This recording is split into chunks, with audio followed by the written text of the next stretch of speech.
How you doing, by the way, Blue? I'm great. It's an interesting time of year, especially during pandemic time. This is normally kind of a time that I'd be looking forward to hooking up with the family, spending a Yeah. lot of time with friends and stuff like that.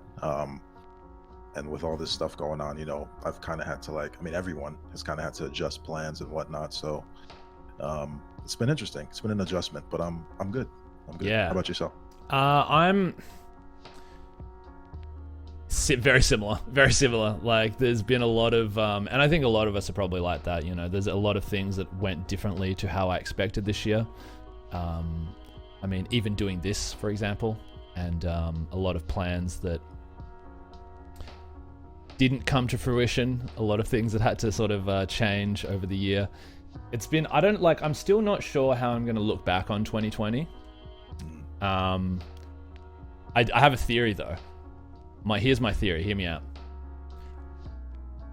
January the 1st, 2021, we'll have more hangovers, more like banging hangovers than any time in human history. I can see that happening. I feel like people are gonna they're just gonna try and put a full stop on this year and go hard, and just hope for the best going into 2021. What do you think about that rhetoric though? That 2020 sucks. Can't wait for 2020 to be over. I feel bad for the people with that attitude because it's going to be it's a continuation of the same thing. That's what I'm thinking. It's not like the year's going to be like, oh, now everything's changed. It's 2021. Yeah. Everyone, you have your jobs back. The universe is all of a sudden going to just kind of acquiesce to our need for a bit more stability, and 2021 is going to be that point in time. We find out it was all a dream. Yeah. If anything, though, it'd be nice for it to have some sort of placebo effect where people are feeling more positive and have more positive thoughts. So they take that positive energy. Maybe there's some mass shift in group consciousness. So January 21st or January 1st, we're all like positivity, and that just steers us in the right direction. Well, that has to have an effect, right? Like the overall perception of things. And I would say maybe even more so now than ever, given how we communicate. If I feel like there's a lot of people, myself included, who wake up, and especially when you're maybe not as outdoors as you used to be, which is the case with me, and I'll be like, all right, what's going on today? And I'll look at the news or open my phone or something like that, and all of that stuff is just created by people. It's all just people adding information to a thing, and so it's only natural then that if those people have a more positive outlook, then that's going to filter down to me, and I'm going to go, oh, it's a great day. It's all happening, you know, wonderful stories, wonderful tales. Yeah. But you've had a pretty big year. I first encountered your stream. When did you start? 5, 6, it was a while back now. It's probably 6 months or so. And subsequently you've moved interstate. Interstate? Sorry, interstate. An interstate move. Yeah. Not into a state. Right, yeah. I was like, no, I've been in a state this entire time. But yeah. Cross country, yeah. I took about, it was 3 months off, I guess. I started about 6 months ago, went for 2 or 3 months. And then with the move, it was just not really possible to have my whole rig set up to kind of do the streaming thing. So I was just like, okay, I'm gonna focus on this real life stuff. Can we curse? Of course. Can I say shit? Okay, I'm gonna focus on this real life shit real quick. Yeah, real shit.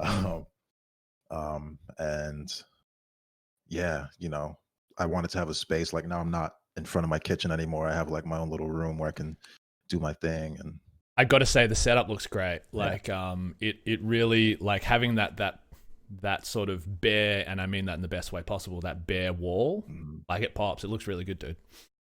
Thank you. I appreciate it. Yeah. But what I see now is I see that guitar in the background. Hey, yeah, I'm still waiting for a lot of my stuff to actually come through from Oregon. So I have a couple of guitars, and I just decided to get into the bass. So I got a bass right there. So I've got a little music / streaming setup. So everything kind of happens in this little area. I've got an L-shaped desk. Oh Um, man, envious. I yeah, really want one of those bad boys. The L they're shape or great. just like a crescent shape or something like that. Yeah. So it's just like, going into 2021, I know we are talking about it a little bit earlier. It's just like if I had like a resolution, it would be to like be more productive Yeah. and be better with my time as far as like stuff that I enjoy doing. Man, Yeah. time. I feel like my entire life has been like a battle with time. Like that's the thing I struggle with the most is how to most effectively use time, and how to not waste my own time, uh, not waste other people's time. Sorry, by Mhm. the way. Et cetera, et cetera. But no, I hear you, man. I hear you. And I think as I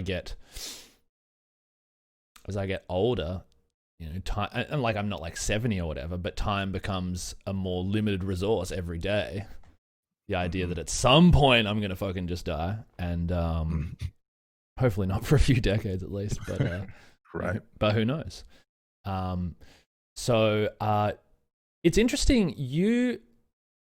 A lot of the people I've spoken to on this, and a lot of the people that I've found that I've maybe felt the most connection with through this sort of streaming journey, dare I say, have this musical background, and I often don't know it at the start.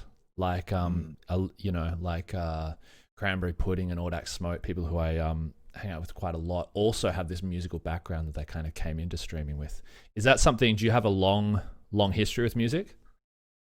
Yeah, I started, I guess my first serious foray into music outside of just stuff I did when I was younger. Mm. Like when I was younger, I played like the flute and the trumpet and Oh stuff in man, school. nice. Yeah, which is kind of random and weird, but like That's my awesome, man. first time sitting down to like, thank you, like produce my own stuff, I was like 18 or so. And I got like Fruity Loops. It's called back then. Oh, Now it's Fruity FL Loops. Studio. Yeah, yeah, yeah. I know. Yeah, Yeah. but back in the day, when it was the Fruity Loops, I got into that and I was like recreating old like 70s and 80s jams, and then my love for like producing kind of blossomed from there.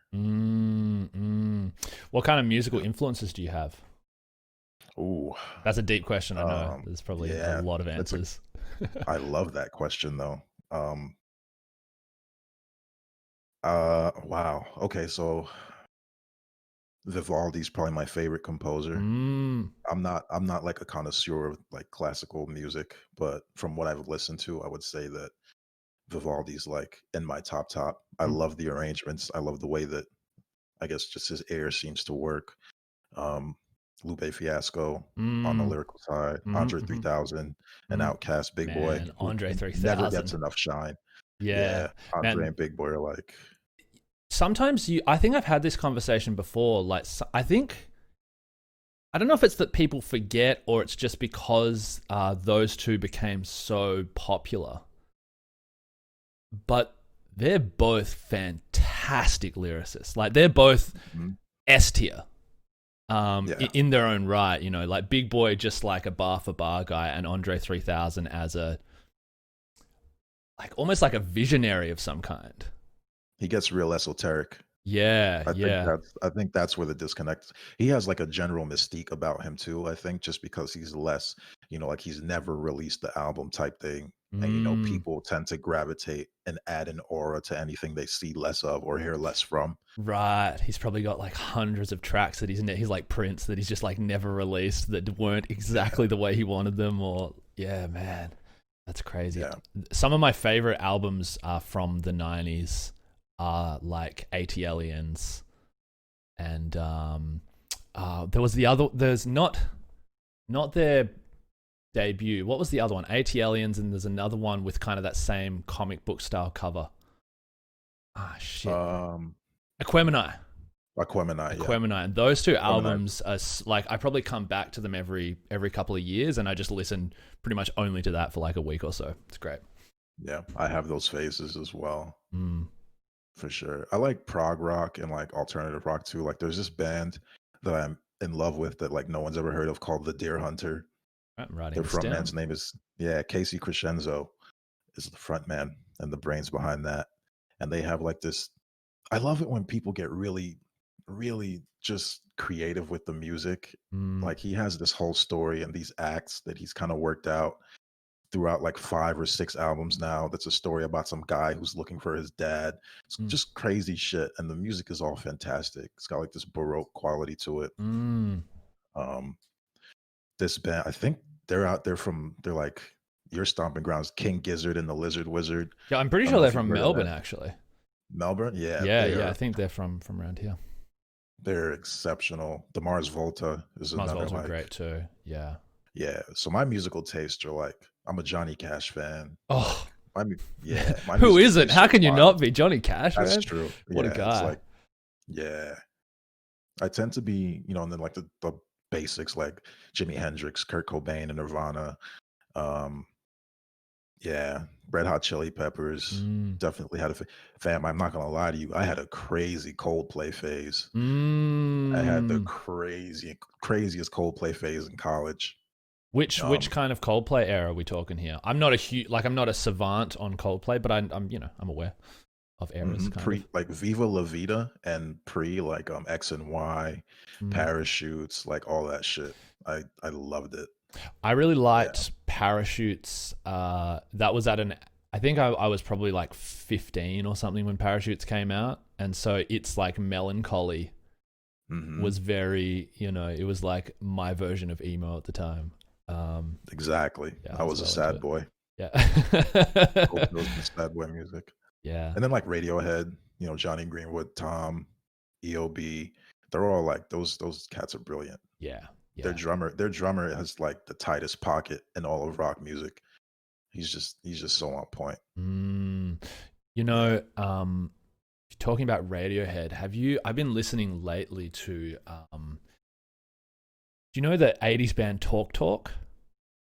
I've heard of him, but I haven't listened. So my housemate is a big record collector from back in the days, and he has to the point where like he only has like we've got a few crates here, but like he's got like a whole shed full of thousands. He's like kind of a hoarder. And Okay. I only get access to certain ones. Some of them are special. Like he's a real sort of big time record collector, and he occasionally will influence me a little bit. About a year ago, he introduced me to these 2 Talk Talk albums that were so like Talk Talk were doing like this pop stuff, like that song. Whatever. It was some song that was covered by No Doubt, and it was like you would have heard it. Okay. I'm not gonna sing it. But it was I was waiting for you to break out the song. too early for that shit. But there was a period like I can't remember the name of their dude, but their front man was like a really like avant-garde creator, and he created these 2 albums. One was called Spirit of Eden, and the other one I can't remember what it was called, and it sort of had this butterflies on the front, and they're fucking amazing. Like they're not pop albums. They're kind of have like a soundtrack quality, like a film soundtrack quality. Very experimental, and like to me it sounds like kind of might have been a little influential on Radiohead and stuff like that. Okay. I'll definitely check that out. But I would check that out because it's just like I don't know of any other album that sounds like these albums, which I really like. Excellent. Okay. Do you do the music thing as well? No, I don't really do it. I've got lots of friends who I've dabbled in the past. But I'm a writer. It's mostly just lyrics. I don't have any real ability either with voice or instrument. I love music though, so I'm mostly a consumer these days. But I've got friends in Melbourne who are sort of involved in either production or, mostly production. A few people who are sort of like DJs / producers / just lovers of music and stuff like that. And the school I went to, actually, the high school I went to in year 11 and 12 in Perth, I didn't know it because I just thought it was a public school, and neither did my mum who enrolled me there. But it like weirdly was this music scholarship school also. Like it's called Perth Modern School, and a strange place. It was like a regular high school, but then there was this music school there that people would actually get scholarships to, even though it was a public school. Oh wow! And so a lot of people I met through there were really musically talented. Like my friend plays guitar and piano really well, and so I'm like the least musically talented person I know. Interesting. That just means you're keeping good company, though. Yeah, absolutely, absolutely. Are you still creating much music? Oh man, I'm trying. I I released like a last year summer. I released like a little 4-track EP that I Really? just sent to like friends, and I got a lot of really really good feedback on it. It was my first time like actually putting music out, like, and having it be a thing. Is that something that you said with the resolution of 2021? Is that something that you're planning to spend more time on? Yeah, time management is like the name of the game for me over the next couple of weeks. That's like my short term thing. Like I don't know. I had this, and this might resonate. Like I had this weird thing where it was like I was romanticizing not like planning, like I thought it was cool to just like I didn't want to put stuff down in my calendar. I didn't want to have like sectioned off times in my day to do things. So I thought that shit was lame. Yeah. You know what I'm saying? Especially as an artist, I always felt, well, inspiration will strike me and I'll just like, Yeah, you want start to making cool live stuff. in the moment kind of thing, right? Exactly. That shit is absolute garbage. I've been living in the moment for 10 years and released one project. So Yeah. I've decided to like sit down and I watched this. I think it was like a Stephen King interview or something. Mm. Like those YouTube rabbit holes you get caught down at like Oh, 3 speaking a.m. of where time management, oh my god. the inspiration 10 things you can live by. And I, and I came I came across like a Stephen King one, which I guess is relevant because he's super prolific, Mm. And he was like, you have to treat your creativity like you're a professional. Like Yep, even if you're not feeling inspired, you sit down got to do and it. you take your hour and just go through the motions and get better. And I've been like taking that to heart and really like trying to like, you know, I couldn't agree with a statement more, like I've kind of a bit bullshit me talking about it now because this has been the year I've been in some ways the least creative other than Twitch. I've been writing for the last 10 years and only in the last probably 3 have I really gone, no, like you need to put in hours. It's not like when you feel that you've really got it on the mind or you're really feeling excited about it. You just have to do it. And so I got to the point where I tried to even hold myself accountable, where I would record the hours that I'd actually written, and realize that what I considered as putting in a lot of hours was sometimes less than 10 hours a week. And it's like, well, if that's a job, if I want this to be a job and I'm putting in 10 hours per week, then like, what the fuck do I expect from my effort, So yeah, I totally 100%. agree with that. I had like, I don't know, I have these moments where I reflect for like 6 hours at a time and I'm just talking to myself like a nut. Mm-hmm, But I remember like me and you both. having having like a nervous breakdown because I was at this job that I fucking hated, man. Like, everyone at some point in life, but I would just think like I would wake up at 6 o'clock in the morning or earlier to drive to a bus station and then catch a bus and then be on the bus for like another half hour and then get to work and be at work for 8 hours and then have to catch a bus back and then drive back home. And I would do that shit consistently and get Yeah. stressed if I was late and feel like obligated to be there. And then I was looking at myself like, yo, bro, you're not that committed to your music or the shit that you actually want to do. Yeah, yeah. And that made me feel that made me feel bad enough about myself that I started like keeping track of when I was actually making music. Just like I can't be waking up at 6 o'clock in the morning to go do something I don't want to do. And then when it comes to free time, I'm just like not doing it, if that makes sense.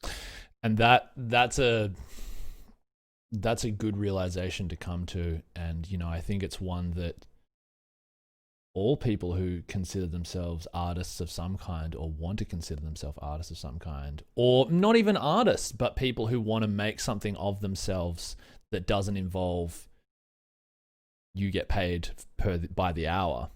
Like, I feel like that's something you have to kind of realize that it's, I mean, I felt that shit too for so many years. Like I've had similar realizations where it's like, why do I feel like this sickness? Like, oh no, I didn't do a very good job on the, with my contribution to the meeting, like these people give a fuck about me, like you know, like and it's, but wouldn't feel bad about taking an entire week off writing or taking an entire week off of doing things I care about. So yeah, man, I totally agree with that. And what is that? Why are we like that? Why is that a thing?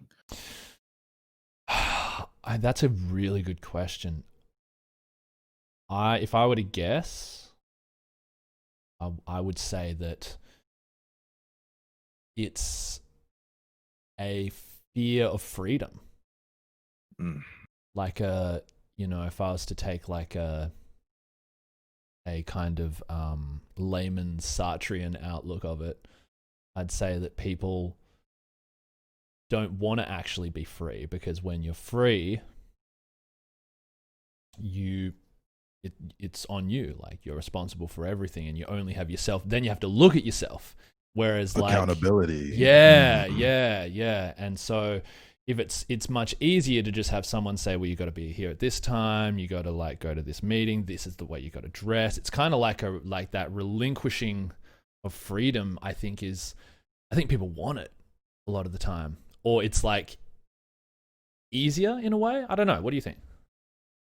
I definitely think it's easier to have things, laid out for you. It's just like anything else. It's just the prep work, and I guess that's kind of like that ties back into like being creative with you and your writing, or with me and my music. Like, if I have like my space set up and I have time cordoned off and all my shit is set up so I could just turn it on and work, I'm way more productive than when I have to think about things or set things up or learn something new, And I don't know, like for me, I started working when I was like 16. I had my first job. Yeah. So I've been like trained, and I've been training myself to be like, okay, you punch in, it's like, yeah, like you said, it's a relinquishing of freedoms. Like, you punch in at this time, you wear this, you set aside this amount of time, you have these metrics to meet. So you don't really have to think about it. Everything is done for you. I think there's an aspect of that to it. Yeah, absolutely. And I think the thing that I can only speak for myself, but the trade-off, because I did that, I mean, I've done that for the majority of my adult life. The trade-off is then a kind of deeper satisfaction, I think, and so like, that's something that I've been, this year really working on, is the idea of, okay, well, like, let's treat something like a streaming, a potentially profitable but kind of hard to make profit from sort of enterprise. Let's treat it like a job, and like at the end of the day, the hope is that I can feel that I had more agency in life. But it's hard, sometimes I have that feeling like, oh man, it'd be nice to just go back to whatever it was I was doing prior to that, but they're only fleeting feelings. Yeah. Like, I really want to make it a priority that, like, by the time I'm 35, I'm not working for anyone else ever again. Dude. Yes. I hear you, man. I hear you. That's fucking hope it happens for both of us. Yeah, that's the goal. And like, and not even on like some just like want to kick back and relax type shit, but just like, I want to be involved in my community, both within my immediate environment and online. Like, I want to be of use, And one thing that I really hated about being a part of the general workforce is just I hadn't really found that niche where I could do those things, where I could be of use to my community, where I could be, like, feel like I was doing something or affecting some sort of positive change. Yeah, being or using the skills that you have in a way that you can. Exactly. I totally get that. Like, just don't want to. You only live once, man. Or like, so I feel. As far as I know, yeah. As far as I know, so like, I really feel the same way, man. So does that involve Twitch? Like, what is the streaming to you? How did that come about? It was so random. Quarantine hit, and like everyone else is like, what can I do? And of course, like, I've been a gamer my entire life. So it was like, I kind of want to build a PC. And I had a buddy of mine who was like, about to build one as well, and I was like just talking to him about it. I was like, I think I'm gonna do this. I was like, maybe I'll just, stream some games, see how that plays out. Um, so I started shopping for parts, and I joined the subreddit, the Build a PC sales Nice. subreddit. Started shopping around a little bit. Um, and at first it was really just like, oh, it's just something I'll try, and either way I'll need the computer for music or whatever. Mm. Um, but like getting into it, it's something I really enjoy doing, and I guess I seem to be kind of good at. So I definitely like to do it more, Mm. and get even better at it and offer more, I don't know, not necessarily production value, but just, whatever it takes to have people tune in and like feel like I'm adding value to their lives. Yeah.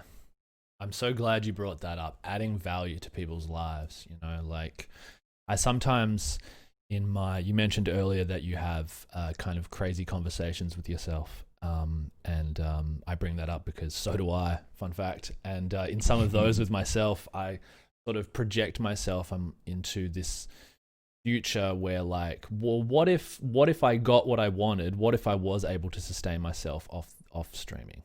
What if that happened? How would I then maybe feel? And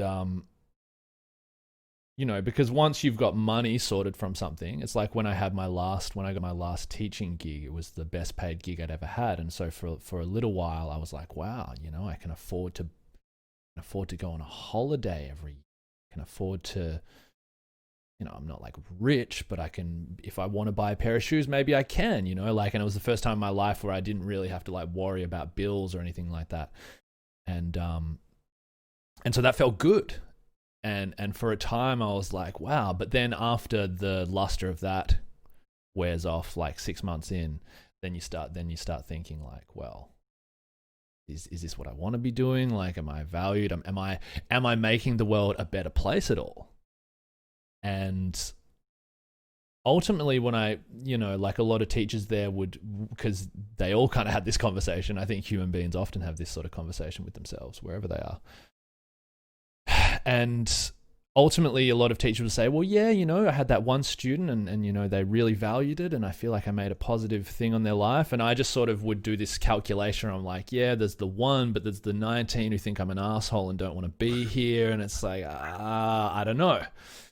Yeah. And so, coming back to what you were saying about Twitch and streaming, when I have these conversations with myself, I think, actually, no, I think it's not saving the world, of course, but I think it can make people's lives a small amount better. And so I believe in it for similar reasons. Yeah. It was really trippy to be, to be on like my break or whatever, and have people like, yo, like, when are you coming back? Like, I missed the stream and stuff like that. And it's been great being back and seeing people like, be like, hey man, I missed your stream and stuff, and pop in and chill. Like, it's been a pretty crazy experience. Yeah. To kind of have that happen. Yeah, you become a part of people's lives, weirdly. Yeah. People miss you who you've never physically met, but you kind of have in a weird way. Yeah. And when it really hit me, like, I remember I was having like, I was a little bit down and worried and anxious about the move and whatnot. And so I wasn't really sleeping very well. And I remember, like, I don't know if like right before I like took my break, I don't know if you remember, I would always be in your stream. Like, every time you stream, I'd like just be in there chopping it up. Like, I realized like your stream was really like, I don't know, what's the word? Like, it became like a really integrated part of me, like chilling out for the night and like being like calming down. And I had such a good time chopping it up with you in the community, like Esrin and Agus Cohen and like, and those folks. And it just became like, I was like, oh shit, is this like how people feel about mine? Like, are people tuning in and just like, definitely, dude, definitely, it's a thing. Yeah, that's been like, so also thank you for your stream, and it definitely, I can tell you made a difference in my life. Oh man, thank you, dude. I appreciate that. That makes me happy to hear that. But look, it's the same thing right back at you. Like, and I don't want this to turn into a circle jerk, but it's true. Like, yesterday I was we were supposed to do this yesterday. I was a little late. I left Blue waiting. Sorry for that. But also Cyberpunk dropped, and I think you were excited to stream Cyberpunk, and yeah.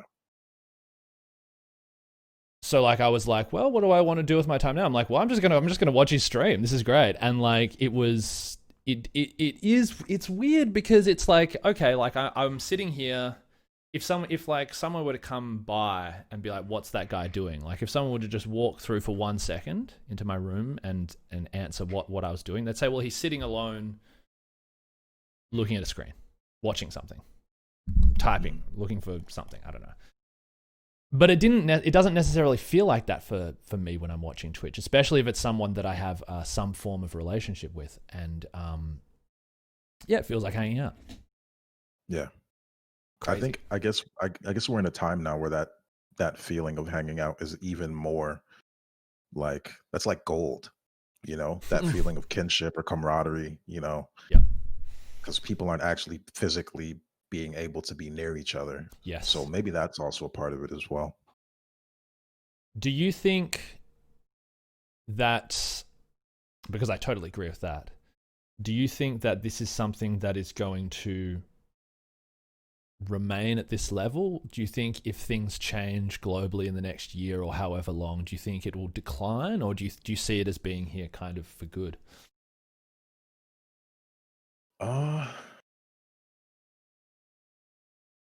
I guess if we look at it from like, this is like the new big thing, streaming, right? And I think before this, it was kind of podcasting.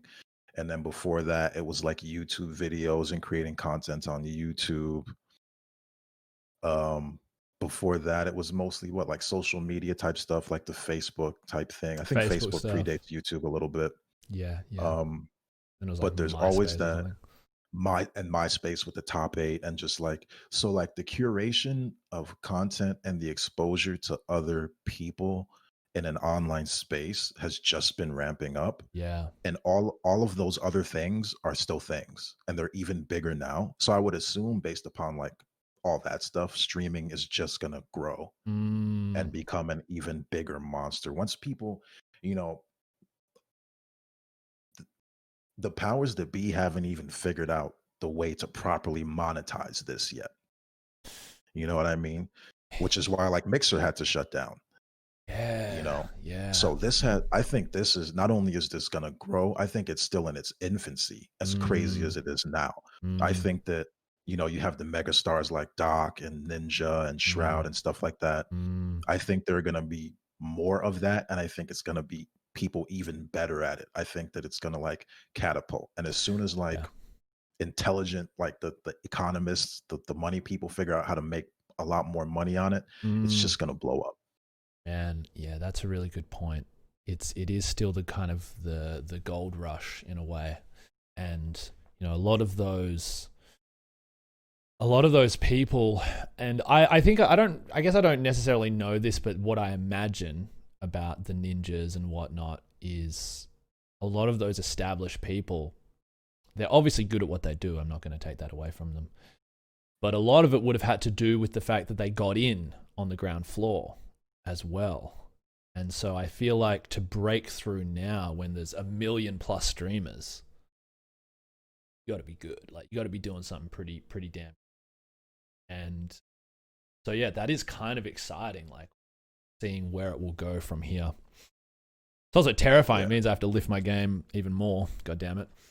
Fam, you know what? This reminds me of, right? Yeah, that's something I'm always thinking about as well. This reminds me of like maybe 2 months ago, there was like a Twitter storm where someone, I don't know, someone who was involved with like the Stadia made a tweet saying that he feels like streamers should have to pay licensing fees to game studios in order to stream the games, because the games are technically not our content. So when we get our Twitch check, some of that should be going to studios that we stream. And people got like super mad at him. And the more I thought about that shit, the more I was like, well, that's a tricky one, because I see the argument, right? It's like, well, if you're going to do that about music, then why not about games? I feel like, I mean, the obvious argument against it is that it's free advertising. Right. For a game. And like how many people, so like there's this game I've been sort of in a bit of a weird funk lately where I'm not sure what I'm going to play next. And which is a common streamer affliction. And so I've been looking around at some stuff on the Switch and stuff on PC, and there's this game that dropped recently called Morbid. Have you heard of this? No, but that sounds good. Yeah, I know, right? Title's already got me, and it's sort of like it's like an isometric. It describes itself as a horror punk, Souls-like isometric kind of Cronenbergian universe or whatever. And uber bloody and kind of outrageous. The good stuff. Yeah, that all ticks boxes for me. But of course, like I'm not sure. Like it's a mid-range price game, and so I'm not just gonna like buy it if without seeing it. And so the first thing I do, go and watch someone play it on Twitch. Speak to them about it. So like I don't know if I'm in the minority there, but I feel like that would be. Especially for smaller game studios, I think for indie game studios that would be not seeing the forest through the trees. Maybe for big studios though, they don't need it. And then I will say, as someone who streams 76, a majority of my interactions while playing Fallout 76 are people coming in and asking me if they should buy the game. Yeah, and I say yes, and I have had people buy the game because I gave it the rec. Not to like gas myself up. I was about to say Bethesda, cut the check. Yeah, exactly. Some of that microtransaction money. Come on now. Right. But that just goes back to kind of like people haven't even figured out like how they can really dig into this and have it be a thing. Yeah. I think actually Cyberpunk is a great example of just like how gaming, even like with gaming, how like they actually, for the first time, I'm rambling now because I'm excited.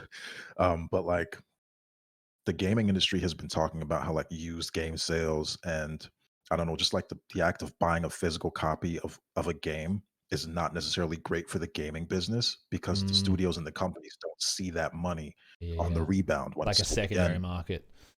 Exactly. Yeah. And guess what they've done with this latest run of consoles? They've released cheaper digital-only versions. Yeah, that's... I hadn't thought of it like that, but that's a good point, right? It's like their battle against like almost retro gaming in a way. So the industry is self-correcting in a way in terms of and it's also a matter of convenience too, right? It's kind of like music streaming. I guess the two are pretty, it's like you can own all these CDs or all these tapes and have to pay every time you want to listen to an album, or you can pay a flat $10 a month, $5 a month and have access to millions of songs. You know what I'm saying? Yeah. Oh man, I don't know. Sometimes I have to like really get to the heart of my values when I come to these things because, and I know that sounds stupid, we're just talking about video games, but like, on the one hand, I'm really a capitalist. I've looked at myself and I am, because I think a lot of the things I enjoy in my life have come from capitalism to some extent. And, for example, all of this, right. You know what I mean? Speaking to you has come to me through capitalism. 100%. And so, but then I do have a kind of, there's a part of me that doesn't want this kind of extreme version where 3 companies run everything and they have the rights to all and everybody will pay them and the artist will get screwed. And so like, I kind of, when I hear that, the like Microsoft and Sony and Nintendo, they have like created these things that have sort of remonetized the products that they previously monetized without a physical product to kind of combat the people who are monetizing the physical products that they already monetized. I don't know. I'm conflicted about it.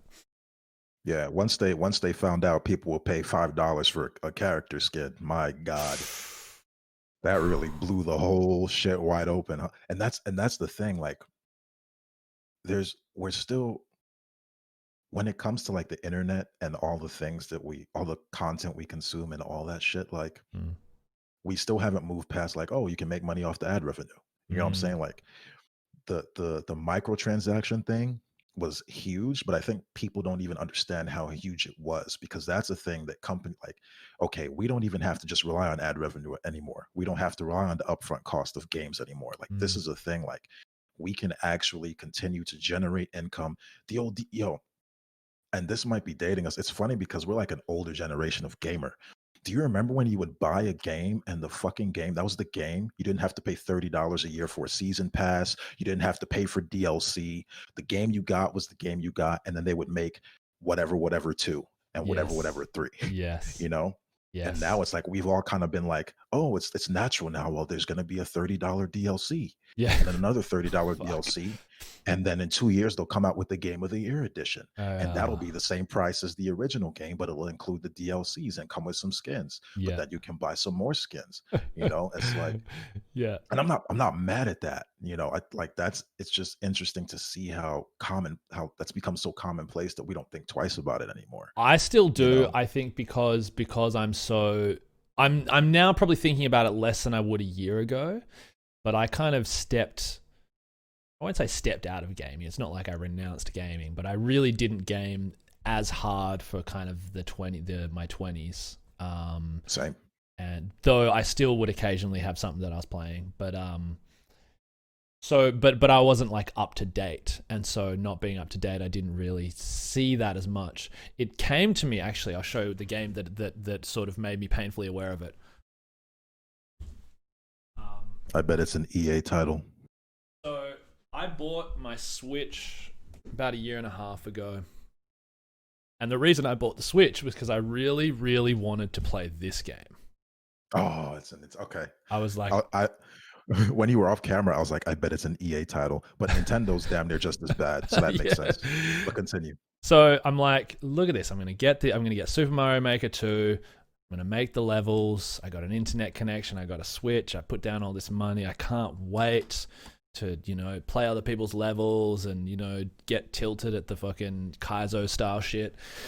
And get it all set up at home. And I'm like, yeah, this is gonna be great. Get that kind of excitement of a new console. And it's the first new console I've had in over a decade, and I'm really pumped up.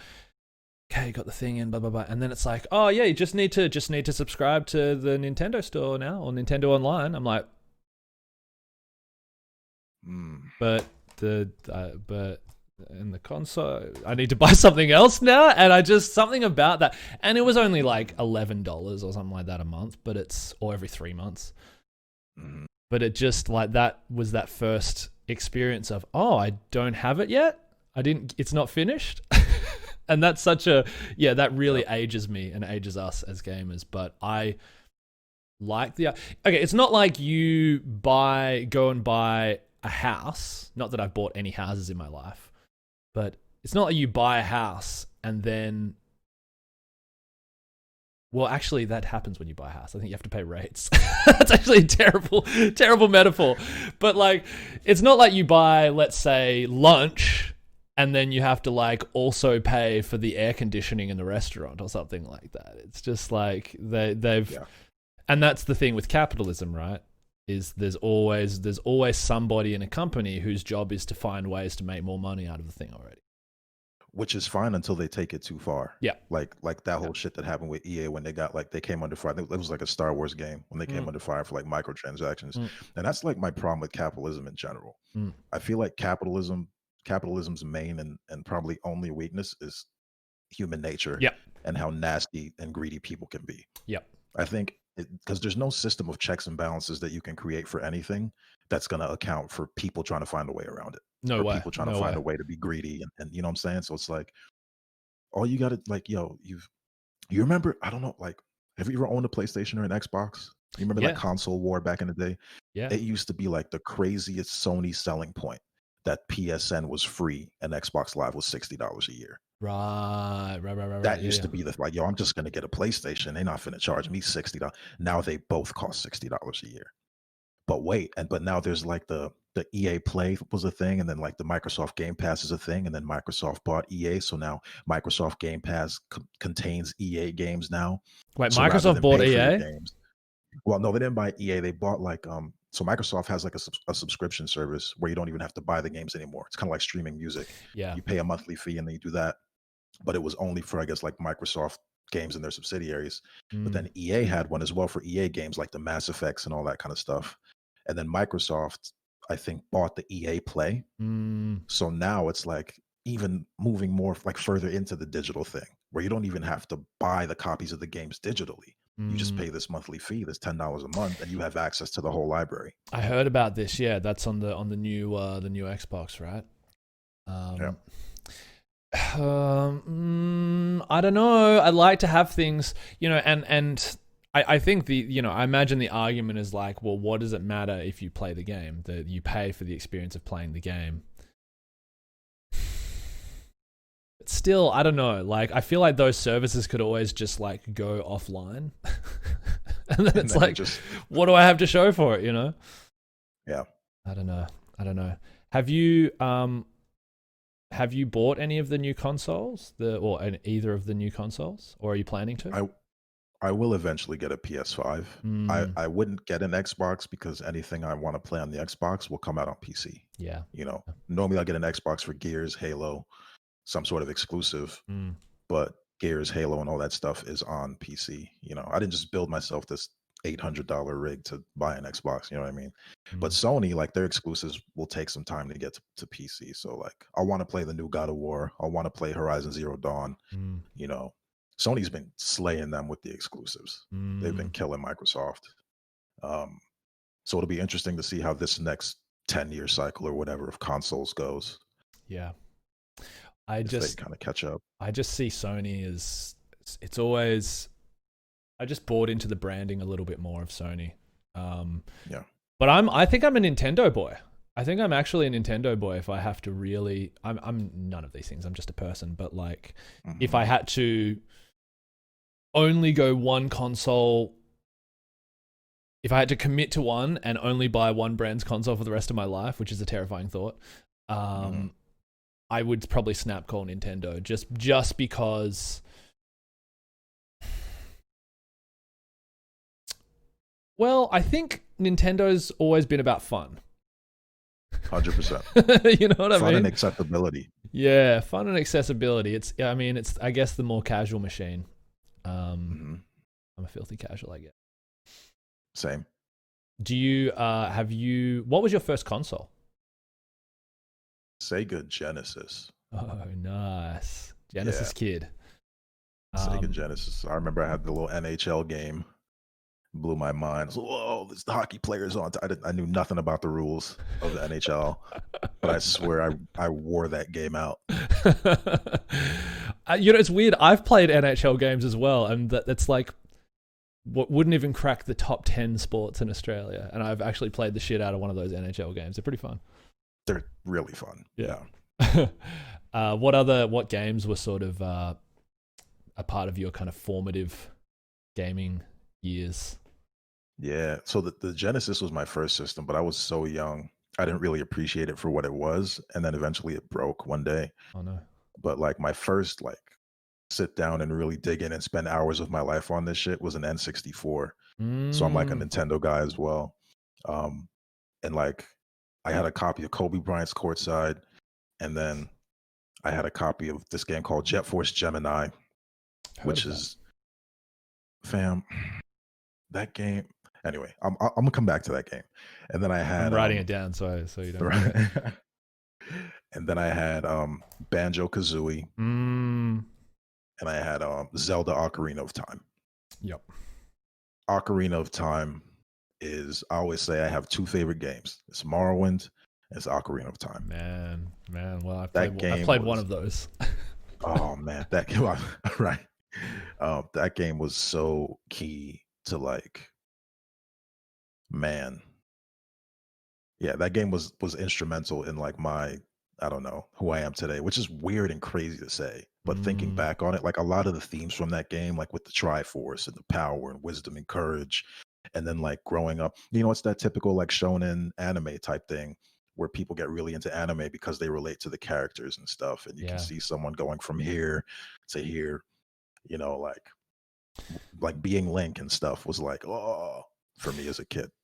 Yeah, well, I think that's where gaming, I think because our generation is not, we're not the original gaming generation. We're kind of the second, I would say. Yeah. Um, you know, but ours was the one where, with the exception of like deep role playing dungeon crawls, I'm sure you could get into characters like that D&D style thing back prior to our generation. But I feel like ours was the first where you started getting popular, more accessible titles which really attempted to tell a story and really tried to engage you in some kind of narrative alongside the gameplay. Right. And I feel like for people that were our age, like 10, 11, 12, whatever, that's got to be formative. That's like, like stories that's how humans have, that's how we've been doing forever, right? Like basing our values, our beliefs, part of ourself off stories that we relate to or that resonate with us as kids. So I totally get that. For me, it was 100%. probably Final Fantasy VII. Mm, I never got. I like. It's one of my deep regrets that I didn't grow up with those games because those games were That game in particular was formative for so many people. Yep. I I don't feel think I've like ever played one through. it's generally like people who are on a similar gaming wavelength, if that is really a term. I think it is. I think so. To me, from my sort of era, from our era, I would say it's usually Ocarina of Time or Final Fantasy VII. Final Fantasy VII. They're kind of like, because they were kind of similar, maybe a year or two apart. That similar sort of time. They were the big, mind-blowing, open world-ish kind of titles, adventure titles. Man, I still haven't played Ocarina though. Got to do it. Oh, I would love an Ocarina stream out of you. Just one day a week, little chill, something or the other. I like Link. I like Zelda games as well. Yeah. Like I actually, one of my first games that I ever had, actually probably the first game that I was like, wow, this is really cool, and I was really into it. Not so much on a narrative level, but just engagement level, was Link's Awakening for the Game Boy. That's a fucking great Game Boy game. Excellent game. Yeah, that was kind of an eye-opener for me as well. And so, a 64 boy from a Genesis kid. What was the timeline? Where did you go from there? And then it was Xbox. Ah. And that was the start of, that was such an interesting time because then Xbox Live was the thing. And it's like, oh, snap, now I can play against other people who are not like near me. I remember when Xbox Live was first a thing, how mind-blowing that was. And then Halo was out. And that was the birth of online gaming toxicity. Yes. I'm proud to have been there for that and to have been a part of it. An active part of it, hopefully. An active part of just rotten trash. Just the worst toxicity. And it's funny that, and I guess that kind of can take us onto a bit more of a serious topic. How do you feel as like, a gamer of some, I don't want to say age, but we're getting up there a little bit. Just a little. Just a little. The move towards more political correctness, respect, thoughtfulness, not only within like online gaming, but within the gaming community. In terms of like, because for me, I remember being like 15, 16, 17-year-old, N-bombs getting dropped, mamas getting talked about, F words, this, that, and the third, screaming into the mic. And I became like desensitized and accustomed to it, to the point where like, for me, it was like seeing people be like, yo, that's not okay. As like a 20-something-year-old, I was like, you're right, that's super trash. Yeah. That's not okay. Yeah. How do you, where do you sit with that? This is for me, this is the grayest of areas, actually. And if I go to just the bottom of my beliefs, you know, like fundamental beliefs, I don't think anyone should ever feel shit for things that they can't control. Like, I don't think anyone should ever be made to feel bad for who they are, any of their living situation. Like, you know, things like fundamental things about who people are, I don't think anyone should ever have to face that shit. Yeah. That being said, I feel like humans have a tendency, when we get into something, we get really into something. And we try to like I think we go over the top sometimes, where now it's I don't know, I just feel like we're kind of in an era of people who I don't think are bad people, scared to be themselves just in case. And Yeah. I think the goal of everyone feeling like they're welcome somewhere in the world, like, I think the goal is a noble one. What Porto was trying to say is that all of you are not welcome here. Go back to where you came from. If you can't take the heat, stay the fuck out the motherfucking scrubs. But you know, like, there's something like, so my best friends and I are able to get into each other a little bit. You know, like, we're able to. I'm generally not I'm not the biggest trash talker, but I get a little salty sometimes, and some things will come out of my mouth hole, you know? That's just how it is sometimes. Right. I'm not the worst, but I'm not the best. That, you know, like, if I wasn't able to do that with some of my best friends, I think that would actually damage the relationship a little bit, or it would cheapen the relationship a little bit, because the idea is, for me, is that we value each other on a deeper level, where surface shit like having to worry what we say to each other shouldn't touch it, you know? But that said, that's only with my closest friends. So like, so the building of the rapport is a key. I think so. I think so. And it's like, it's nothing specific. It's just a general tone. Like, being able to, like, I'm not talking about slurs or anything, but just being able to get stuck into someone a little bit, you know? Mm-hmm. And I worry that, well, I hope it doesn't get to the point where we can't even be like good-naturedly kind of at each other's throats a little bit just for fun.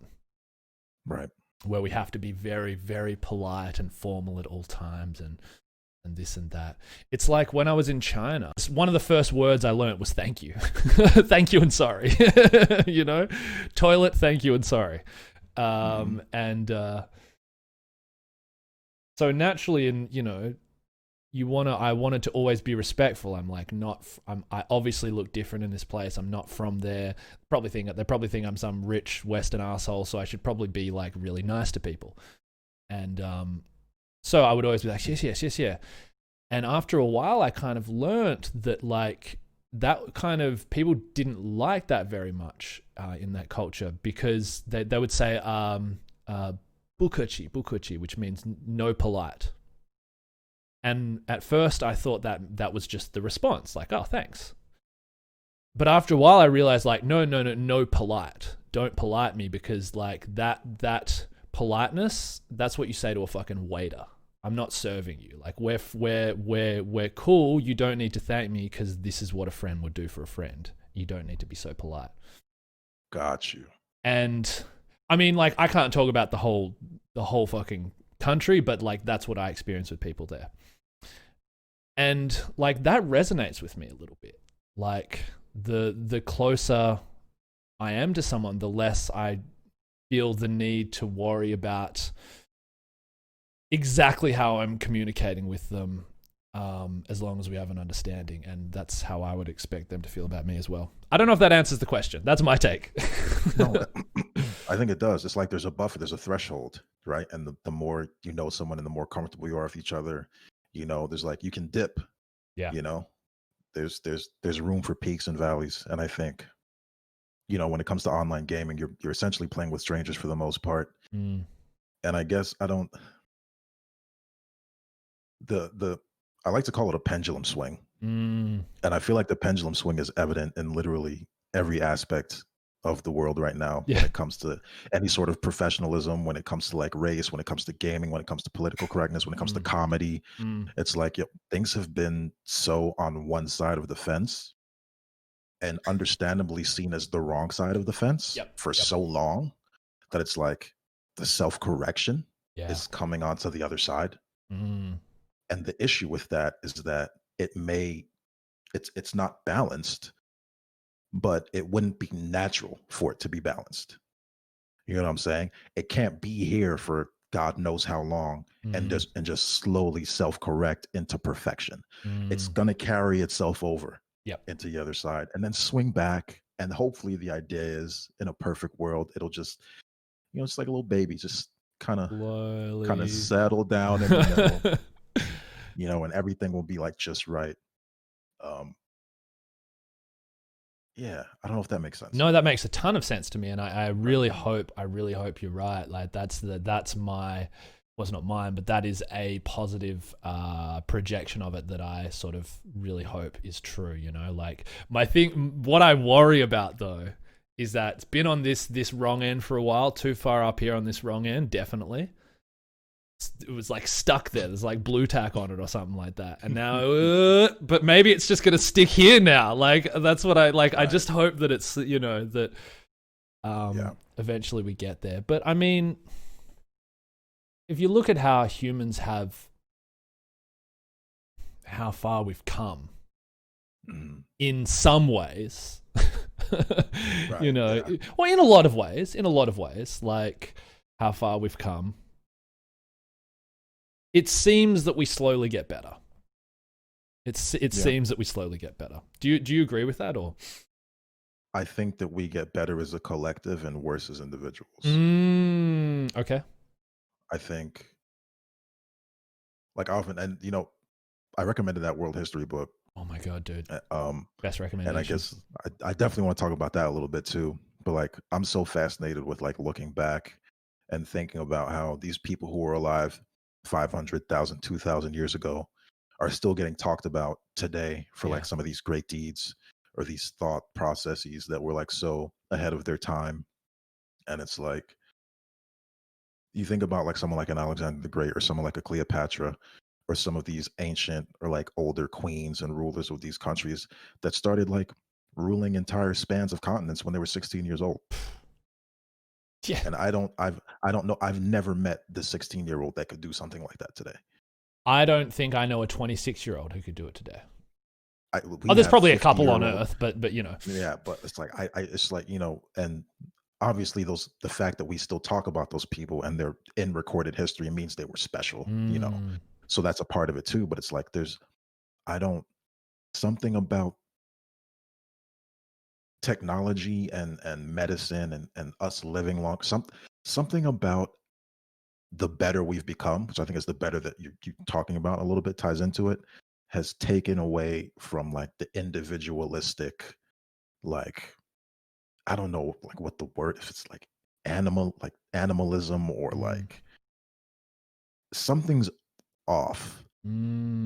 I feel like, not in a bad way. It's not like I want everyone to be fucking Alexander the Great or Achilles or Marie Antoinette or Cleopatra, but like, I feel like there should be, we've gravitated away from like the nurturing and building of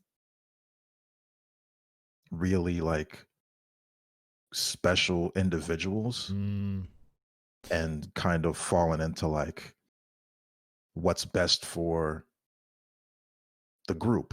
Yeah. But it's not best for the group because the world like sucks. It doesn't. Yeah. And that's the thing. Like, it doesn't suck for me. It doesn't, like, we have computers and food and shit. Like, there's a lot of places like people don't have clean water and they don't have like food.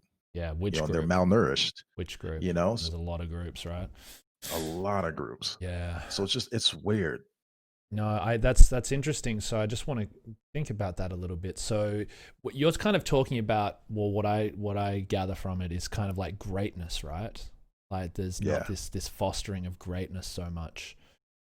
Um, I wonder why that is. Is it that we've just become too, society has become too like ingrained in our consciousness, or like because a lot of these people were in probably less ordered times, I guess, and they were able to kind of, I was just reading about Ramesses, and dude, that guy.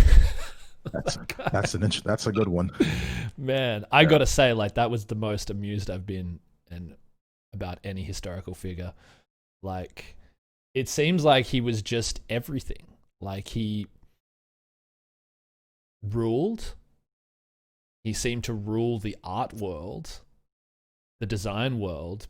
Apparently, like, just ruled rhetoric and like single-handedly fought entire armies. Like, from all depictions, he was like 11 feet tall. And just like he just sort of had not just political sway, but like cultural sway, everything, right? Yeah. Like artistic sway, and that's a level of, that's a level of greatness that I think is impossible. So, and I don't mean good. There's that distinction between good and great. He might have been an asshole. He probably was in many ways, but like greatness. That I don't know if you can achieve that today. Like you can't be. It'd be interesting. I don't think you can be the president of the United States and release the best album of the year. Well, maybe Kanye will change that, but you never know. You never know. But like it seems very unlikely, or like to be able to do that and run a theater company or some shit like that. Yeah. Do you think that's something that'll recorrect, or where do you think we're going with that? That depends on, I guess, the state of the world. I think a part of it is just there's so many of us now. Yeah. Too. Like it's probably not as easy to rise to the top of 8 billion people as it was back when there was, I don't know, like 2 or 3 or 1. 8 billion. Wow. That's true. Yeah. That's true. That's very true. And there's so many worlds within worlds, like Twitch streaming being one of them. Like within that, I don't know, maybe 10 million people watch it or something like that. I'm not sure. Probably more than that, actually. You have people who are sort of right at the top of that pantheon. But if you go across to, I don't know, the sports world, they've probably never heard of them. Right. We'll like kind of have our own little like pockets of meaning or whatever. Do you have ambitions of being great yourself? I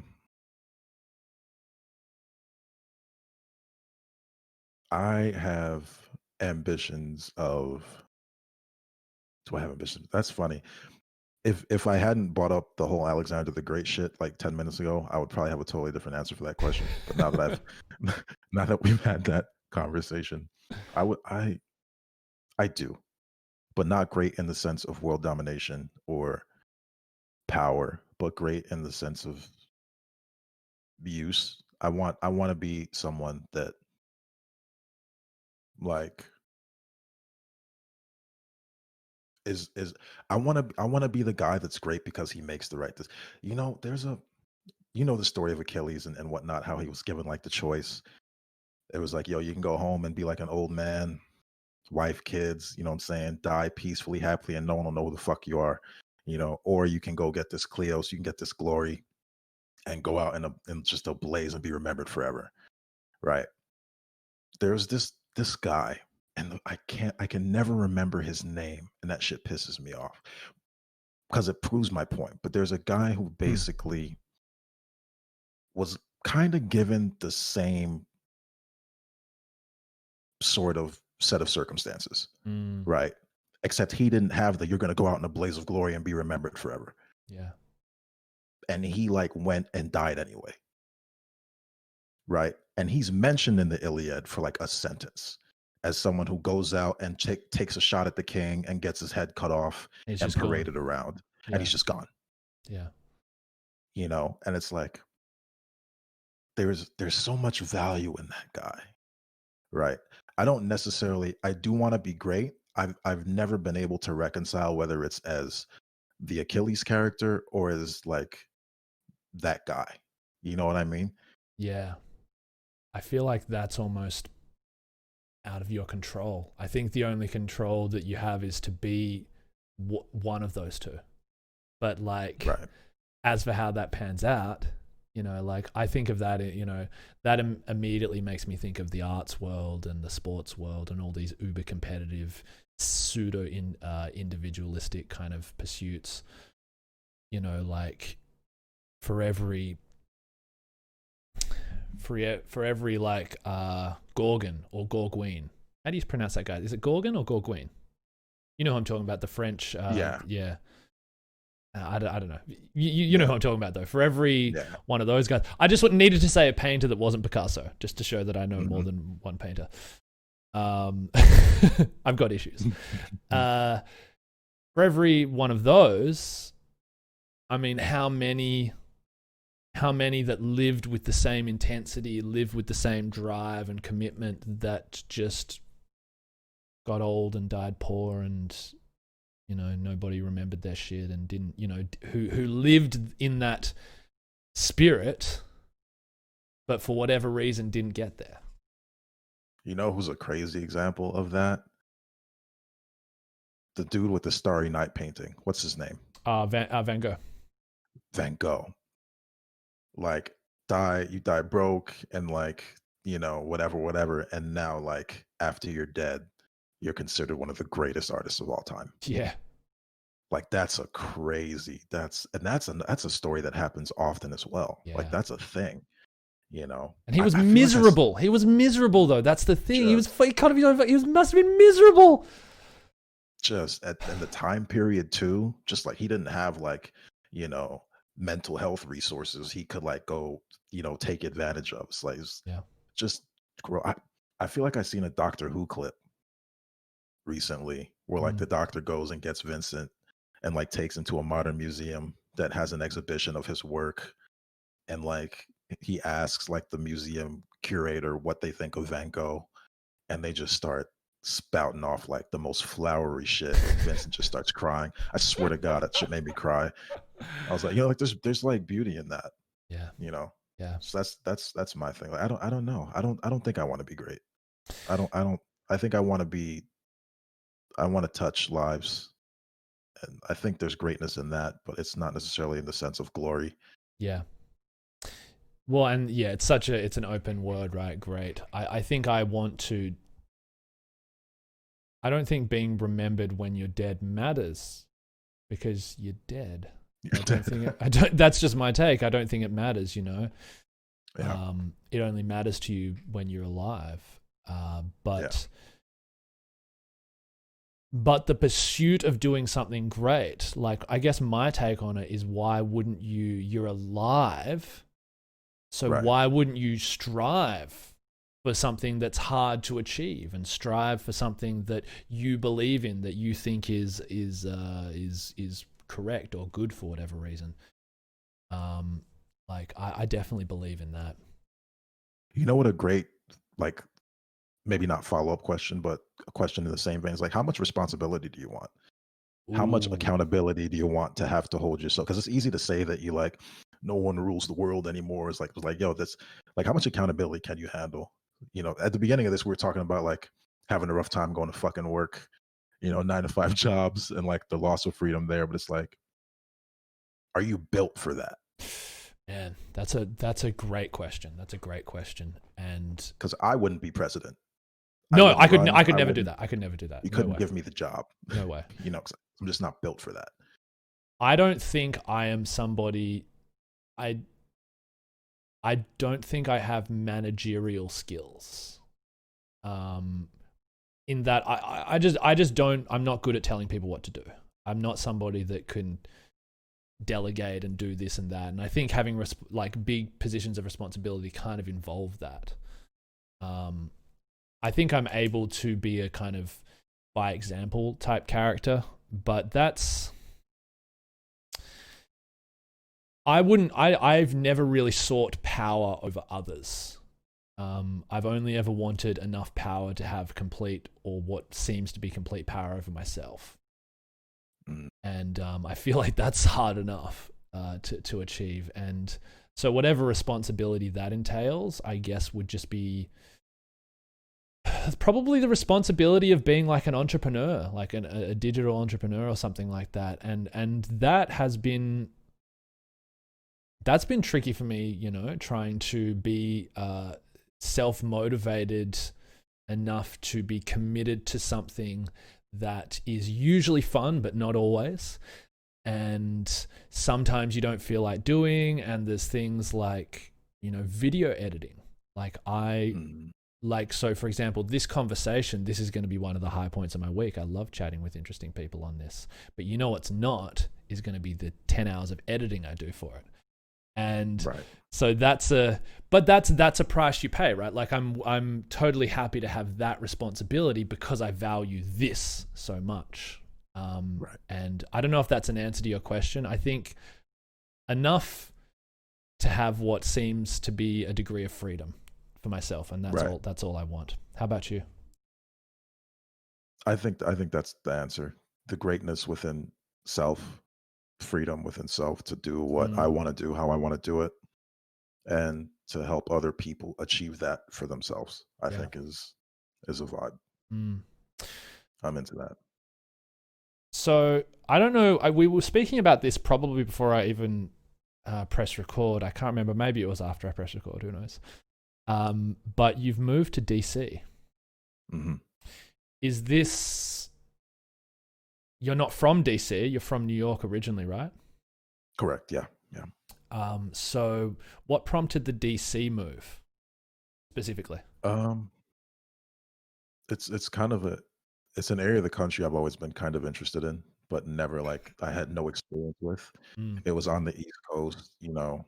It was near Baltimore, which is another city that I've been super interested in and wanting to kind of explore and get to know. So it just like, you know, it was kind of random, but it felt like a good fit at the time. And I trusted my instincts. I made a commitment to myself that I was going to listen to my gut and question myself a little bit less. So this kind of came to mind. I was like, okay, this is what we're going to do. Let's do this. And you've been there a couple months now? Yeah, I got here in late September. So going on month 3, I think. Jesus Christ, it's December already. Yeah. Crazy. Crazy. Yeah. Wow. And how has it been there your first few months? COVID has made things so weird. Like I can tell it's a beautiful city and there's so much to do, you know, and there's like old reclaimed churches that are concert venues that are brightly painted and, you know, like all the monuments and museums but it's like a shell of what it was or could be just because of like the times. And also like with Donald Trump as president and it's an election year and like a lot of rallying and protesting coming from Portland, especially like to out here. Heard about that. It's like out of the frying pan into the fire a little bit. So it's been a really strange time in general. And I think that's kind of like settled over the move. But I think it's great. You know, it's a great area. I've moved a bunch in my life. It sounds like you've moved a fair bit as well. And my experience of moving to a new place, though, has always been in a time where things were running in what seemed to be a system closer to normality, you know, where like, I don't know, for example, I could, if I wanted to meet new people, I would maybe go to, or I don't know, a bar or go to an event of some kind, or, you know, has it been tricky meeting people during this period? Yeah, it's like impossible. Yeah. But you know, but then I have like Twitch and like stuff like this. So like I've been meeting people. It's just not been like in a physical sense. Yeah. You know. Yeah. You know, and I think this replaces like one of my my regulars, like a viewer. It's like a 75-year-old dude. Really? That's awesome. Yeah. And I'm like, yo, like when I found out, just like randomly, he was like, asked me how old I was. I'm 30. He's like, oh, I got about 40 years. Like, what? Wow. And this is like, it's a gamer. Like he plays all the shit we play. It's That's like, so cool. that's like, you can't find that in real life doing shit that I would normally be doing. He's at Yeah. home chilling. I would never meet him, you know? Yeah. Sure, you meet a whole different variety of people, and not just geographically, but like you say, like people who wouldn't necessarily, even if they were in your town, be in the places that you would meet people. 100%. Yeah, that's really interesting. And I sometimes forget that, like, in many ways, this has been one of the more socially active years I've ever had. Yep. But then if I were to have a blackout in power, or if I were to go camping or something like that, or to go walking down the street, then it's like, well, the least socially active. Better take your phone. Yeah. if you're going on a walk. But that's the thing. I don't do that. But like, that's the weird thing, man. Like, I have people who knew me before this Twitch thing some of them were stunned that I did it, because they're like, you don't even, like, I had a couple of years where I renounced my mobile and I just had a home phone. I just, like, if I'm at home, you can find me at home. Otherwise I'm not available. And so, like, I've not been a very technological guy. And so it's a very weird change for me. It's a very weird change for me. But would you consider yourself a private person? Like, are you, like, do people close to you think that you're private, play your cards close to the chest type? Yeah, I don't know actually. Like, I think some people think I never shut the fuck up. Some people. But I go through phases. I'm weird. I think I'm what they call, like, a social introvert. Okay. You know those people? Same. Yeah. I like people. I do really like the company of people. But I do like my privacy. So do you feel similarly? 100%. I like people, but I don't necessarily feel comfortable around people. But I'm good at hiding it. Yeah. It just burns energy. Like, I start out with a fatigue bar at the beginning of the evening, and the more I'm around people, or the more people I'm around, it just kind of, like, slowly drains as I, like, maneuver throughout the situation. Honestly, that's like what streaming is like for me too, because a lot of people are surprised that I stream as well, because I'm a pretty, like, I'm considered by people close to me like a very private person. I don't really talk about myself very much. So I'm more interested in hearing about other people. I find myself to be pretty basic. I don't want to, like, I want to know more about you, like, I'm that kind of person. So people were really surprised I was doing this. And as much as I enjoy streaming, like, from start to finish, I can feel myself just like the battery, like the battery's draining, which is why I kind of do it late at night usually, because then I'm just like, okay, I don't have to, like, deal with my family or anyone else. Like, by the time I'm done, it's like 2 a.m. So it's like, okay, I can kind of just bedtime now. I can just wind down, mellow out. Yeah. Yeah, you've mentioned that before as well, that, like, on stream actually, that you sort of, like, after a few hours, you're kind of like, all right, I'm done. Yeah. So how much of what you bring to stream is, like, you being a public social person, and how much of that is you kind of, like, sharing your private self? If that's not too personal a question, it's kind of no, that's a great question. I think a part of the reason I am that way, I feel like, is because I don't necessarily know how to interact with people, in a way that would make them comfortable or happy all the time. So I tend to just sometimes expect, so wise man kept a still tongue, kind of thing. With streaming, it's really a very one-sided conversation. So even though I'm, like, more, like, publicly, like, hey, like, I'm actually more myself while streaming, because I don't really have to worry about, like, the immediate feedback. I don't have to see the expressions on people's faces if I say some stupid shit. Yeah. You know what I mean? So it's like, I'm very, like, da da da da da. Yeah. And I'm so mellow, and that's why like people say often like I have a really mellow stream, and that's You like do, man. You it's do. it, it's such a genuine thing because I feel so mellow because it's like, oh, I can just, and do what I want and say what I want, and I don't have to worry about anything. But I still get my social interaction. I still feel that social interaction quota for the day, and that shit has Mm, been so healthy for me. yeah. Yeah. No, that's a few things you said there. Really resonated. The first was that you feel more yourself when you're streaming, and that's also what Audax Smoke told me as well. That it's just a way for him to be sort of comfortable in his own shoes. And the other part was that you don't have to see people's faces responding to what you say. And I gotta say, Yeah, man, you and me both. That's the best part. Like, I just say shit, and you know what? It's out there. I don't have to deal with like it's done. It's over. or like the two people across the couch like looking at each other like, is he what? Yeah. It's nice, free of consequence to an extent. hmm To an extent, yeah. Mm. I, have you ever done like a stream and then gone back and then like subtly deleted the video from your VODs? Just been like, And I'm gonna get rid of that one. I had one the other day. I had one the other day where I've sort of had a tough couple of weeks of just not liking what I'm putting out and being a little more self-critical than usual. Mm. And I had one the other day where I just I didn't sleep very well and I didn't eat before stream.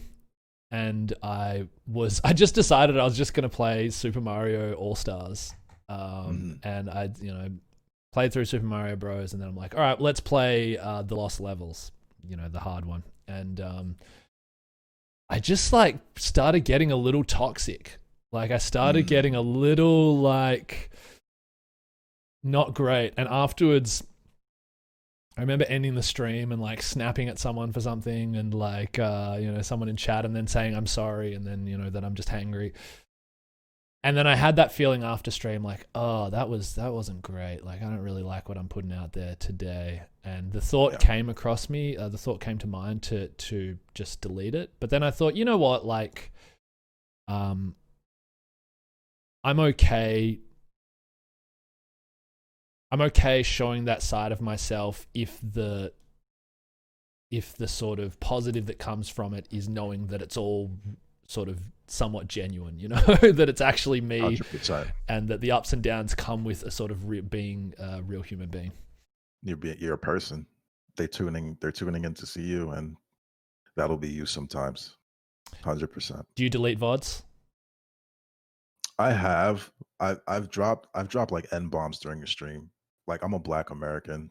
I don't know how that shit is over in Australia, but I have like the pre self-awareness Richard Pryor syndrome, where in like everyday life I'll drop that shit like it's nothing. I also rap. Yeah. You know what I'm saying? So that shit's so ingrained in like my culture and who I am Oh as a man, person. that's dude. So like the code switch, I have to remember that it's not my platform, low key. Like Twitch is like their own thing. So I can't just come out there and be like myself. Like sometimes, and that's what I was saying, like sometimes on stream, like I really feel like comfortable. So sometimes I'll be like a little too much myself. I'm like, we don't want to get our account deleted out of here. So I've deleted because of that. Like I'll slip up, and no one in stream cares because a lot of my audience is American. Yeah. And they understand. Yeah. But also like you're in fucking tomorrow. Like not everyone that that I'm gonna be streaming for is gonna like know what that's about. So I'm like, let me. Also, the good people at Amazon may not care that Right. that's a natural thing. Is that something that does that bother you, that you feel that you kind of this feeling that you might need to censor yourself a little bit? Absolutely. Yeah. It does. It bothers it's understandable. But it bothers me. I actually had this conversation with a friend of mine the other day. We were talking about something. I think we kind of started going into like ancestry and where we were from. and they were bringing up a conversation they had with another one of our friends, and they're like, "Yeah, I never know what to say." When we come to those conversations, like we had that conversation, I didn't know what to say because they were like, "Man, I don't know," because like the whole transatlantic slave trade kind of fucked all that up Mm. for me. And they're Mhm. like, I didn't know what to say, and I felt like really awkward about it. And it kind of like, and they felt bad for feeling awkward and kind of like not annoyed, but like the conversation kind of stalled because they didn't know what to say. And I Right. was like, yeah, that shit's inconvenient for you, but like, I'm sure they feel worse about it because that's like that's a thing that they That's a have to real deal thing. with, Yeah, every you day. know. Man, that's and then this is another one of these gray areas where it's like I feel like in a I don't know if there's such thing as a perfect world, but in uh, a world that is maybe closer to perfection,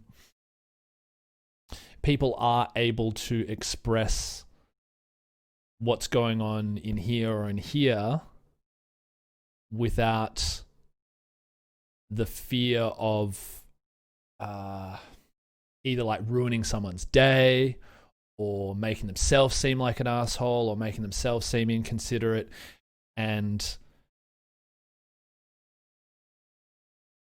I think where it gets weird is like sometimes it's obvious, like don't be this way, don't be a dick in this. Like there's the obvious like don't be a dick thing, but Yeah. then there's that weird one where like like you just said, you sort of feel this need to sometimes censor yourself. I've had other people tell me that there's things that I won't talk about as well because, but all of these people, like I know from my interactions with them, they're good people, they're caring, empathetic people, and so Yeah. it's I don't know. I guess I definitely don't have an answer, but I hope that we find that like our communication evolves to a point where we don't have to restrict ourselves so much, but we also don't risk like fucking with everyone's happiness and well-being.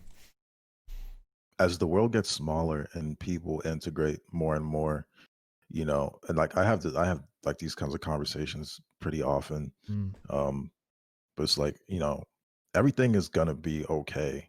It's not even, and that's not even like a hopeful type. It just is, Yeah. because people are like, the world is getting smaller. Mm. People are starting to integrate more and more. And the more time you spend around other people, the more you come to understand them and their cultures. And that's gonna lead to people getting along better, or at least understanding each other better. It just is. Totally. you know it'll take time. It might not happen while we're alive, but for our kids, if you plan on having any, or for their kids, the next few generations, like, things are gonna get better. Oh yeah, I can only imagine. But you know what's crazy though is like as we have this conversation, we're in the West. Even though like Australia is like a weird West where it's like the other side of the world, it's still like culturally the West in many ways. Though actually we're kind of weird. We're a little Eastern too, but overall we were sort Yeah. of founded on a Western kind of principle. Mhm. This is these things are this kind of like big melting pot of cultures coming together and breaking new ground and going through the growing pains that have been going on the last 100 or so years in various countries. It's actually only in certain spots of the world, and that's what I Yeah. realized going to China was like people would point at me and they'd say American. And it's like, that's because, well, you must be, because like there's this Mhm. it's like everyone sort of is from a similar background, has been for hundreds, thousands of years or whatever, and that idea of difference is very different there, and it's like in a different kind of like, it's just not that multicultural. And I feel like that's a lot of the world. I hear that a lot from friends of mine who've gone to Japan, Yeah, especially like black friends who've gone there. yeah, I yeah. actually experienced that shit in Oaxaca last year, where I was like, I stuck out like a sore thumb. Oaxaca. But Oaxaca, Mexico. Oh, okay, okay. But the crazy thing is, like, here in America, I keep forgetting you're not in America, but like here in America, like, you can be different and go somewhere and have that shit be like a problem. But like I've heard. there, it's like, yo, like people were stopping me to take pictures with me. Yeah.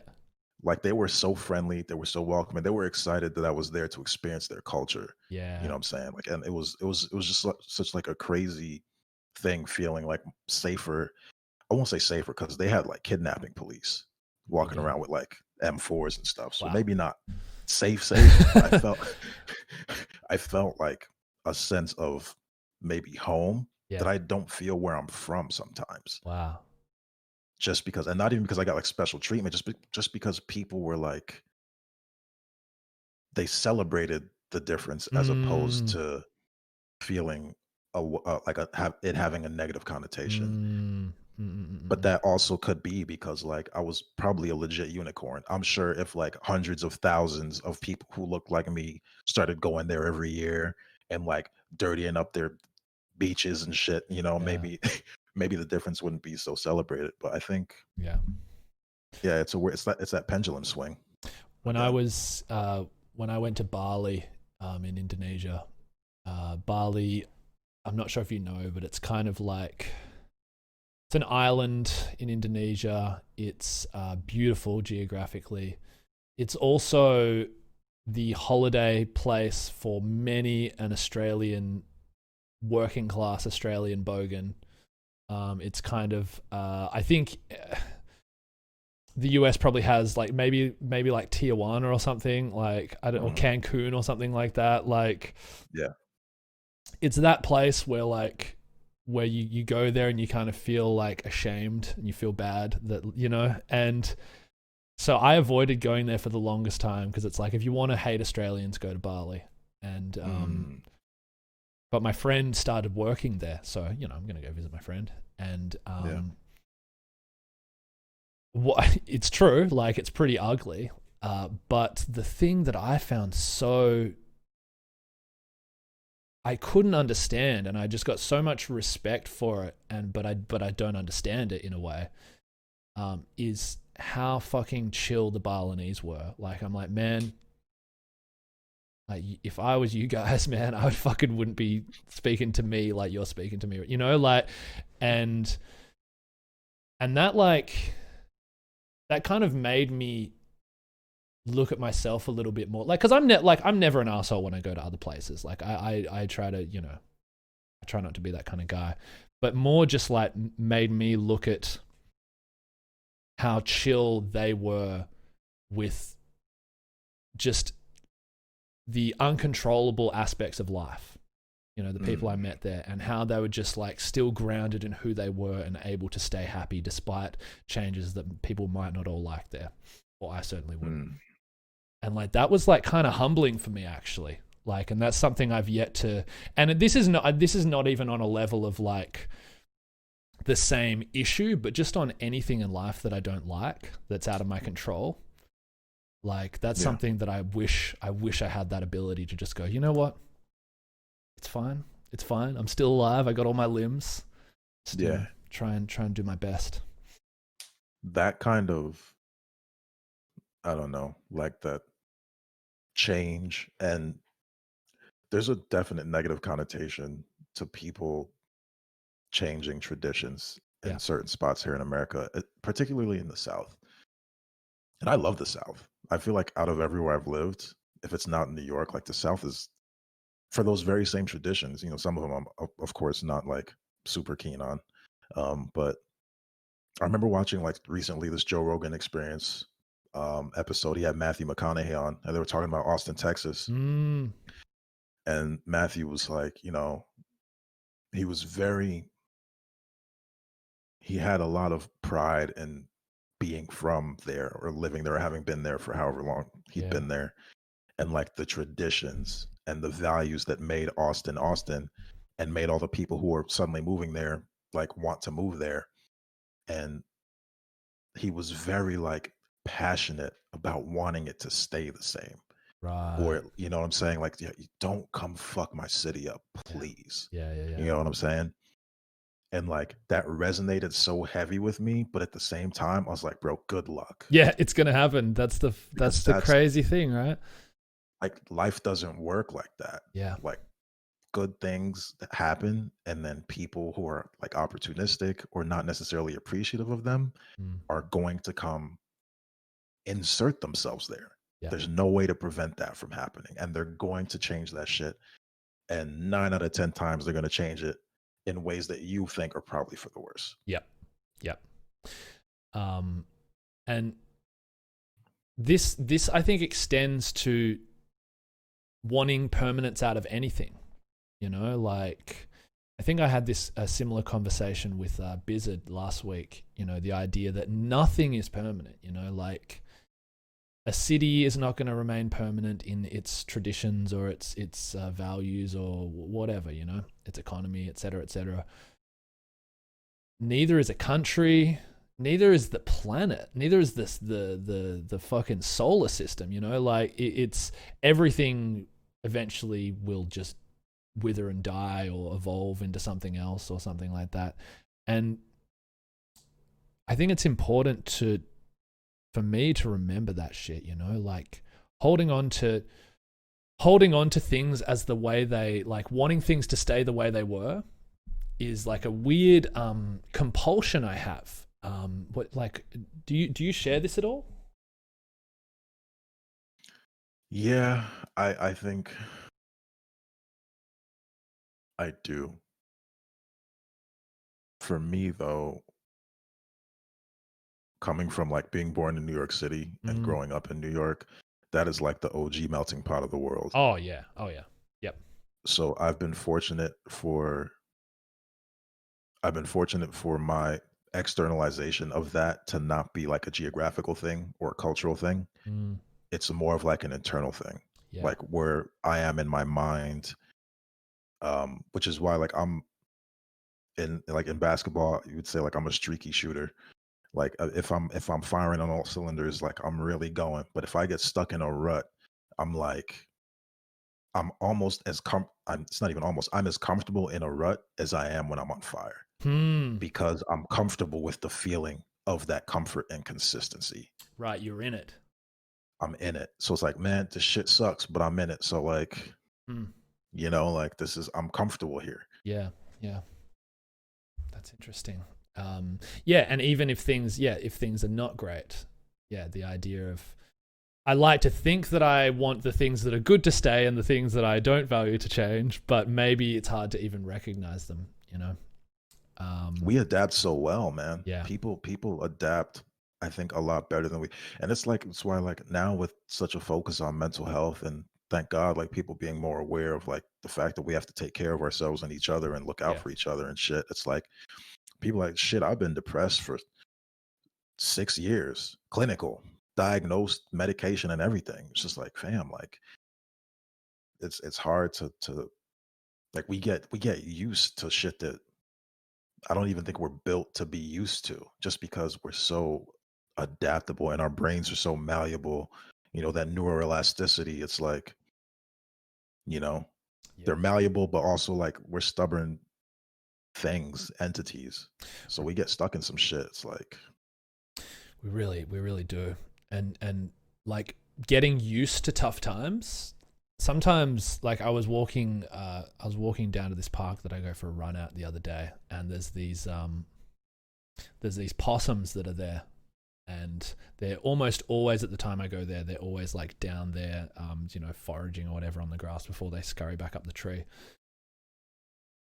And as I was walking past, one looks at me. It's got like a little child with it, and it sort of like has this look of abject terror in its eyes, like this fucking huge thing's gonna come and fucking get us, and just like darted off and got the fuck out of there. And that's just a regular day for the possum, like that's just life in some form of nature, right? Where like it probably fears for its life 3 or 4 times a day, or like however many times a day, and they seem to still survive. So I guess those kind of struggles are a part of life, and comparatively I think we got it pretty good. yeah, that shit is like science, I guess. Like, goats with like the rectangular eyes, like or like pupils so they can see predators and shit. It's Mm, not even like just a mental, it's like our bodies will change to acclimate to shit that's like stressing us out or killing yeah, us. yeah. That's true. Always evolving or devolving in some circumstances. Yeah. Hey, speaking of evolving, this is a fantastic, maybe not so fantastic, but I'm going to force the segue Boom. into this game that you've been playing. This big hyped game, Cyberpunk 2077. There's evolving. There's an evolution of the species in that. That's close enough to a segue. 100%. Yeah, that is. That game is an amalgamation of everything ever in science fiction. Oh my god! It is beautiful for one, just beautiful to look at. 100%. It's gorgeous. What have your experiences been? This is what it's been out for like 3 days as of now, and I know you restarted a playthrough yesterday. Yeah. I didn't see your playthrough of the other character, but I think you made a good choice. It seemed like a fun storyline to be going through. For sure. What's your experience been thus far? Were you in the stream when I was in the elevator and that commercial came on? Yeah. And I had this moment where I was, because it was like it felt like a talk show, right? The one with the like the priest and then the woman who's selling the eternal life, microchip or something like that. As I'm watching it, I'm thinking like, oh wait, this isn't even the main story. Like there was this thing in my mind where I'm like, oh, this is just a fucking detail. And that kind of blew my mind a little bit, that a detail had gotten into this like 2 or 3 or 4 minute piece of these interactions. Like I don't think I've seen such depth in a game since maybe some of the books of lore in Morrowind, but this is like a more like technologically advanced world building, and it was fucking incredible, I thought. Yeah, like the bar we started out in the playthrough, like the language, the culture, like you could feel like that felt how that place should feel. It felt closer to real than I've experienced in a game thus far. That game is, oh man, that's just nuts. Has it sort of been what you'd expected, or is there anything surprising about it? Or I'm surprised at the level of detail that they've put into it, like the ads that show up, the commercials, the just the billboards and advertisements, the NPCs, like everything. Like you can see that they had a lot of people put a lot of time into the game. Yeah. I'm surprised at how dense it is as far as like the science fiction aspect. Like they fit everything in there. They got a little bit of Minority Report. They got a little bit of like, some Back to the Future type vibes. They got like just like every like Ender's Game and like just fucking Terminator, like anything that I've enjoyed as like a science fiction person. It's just like they've packed it in to the point where it almost feels like it's too much. Yeah. It's the first time that I've played a game and had too much of a good thing. Man, that's so interesting.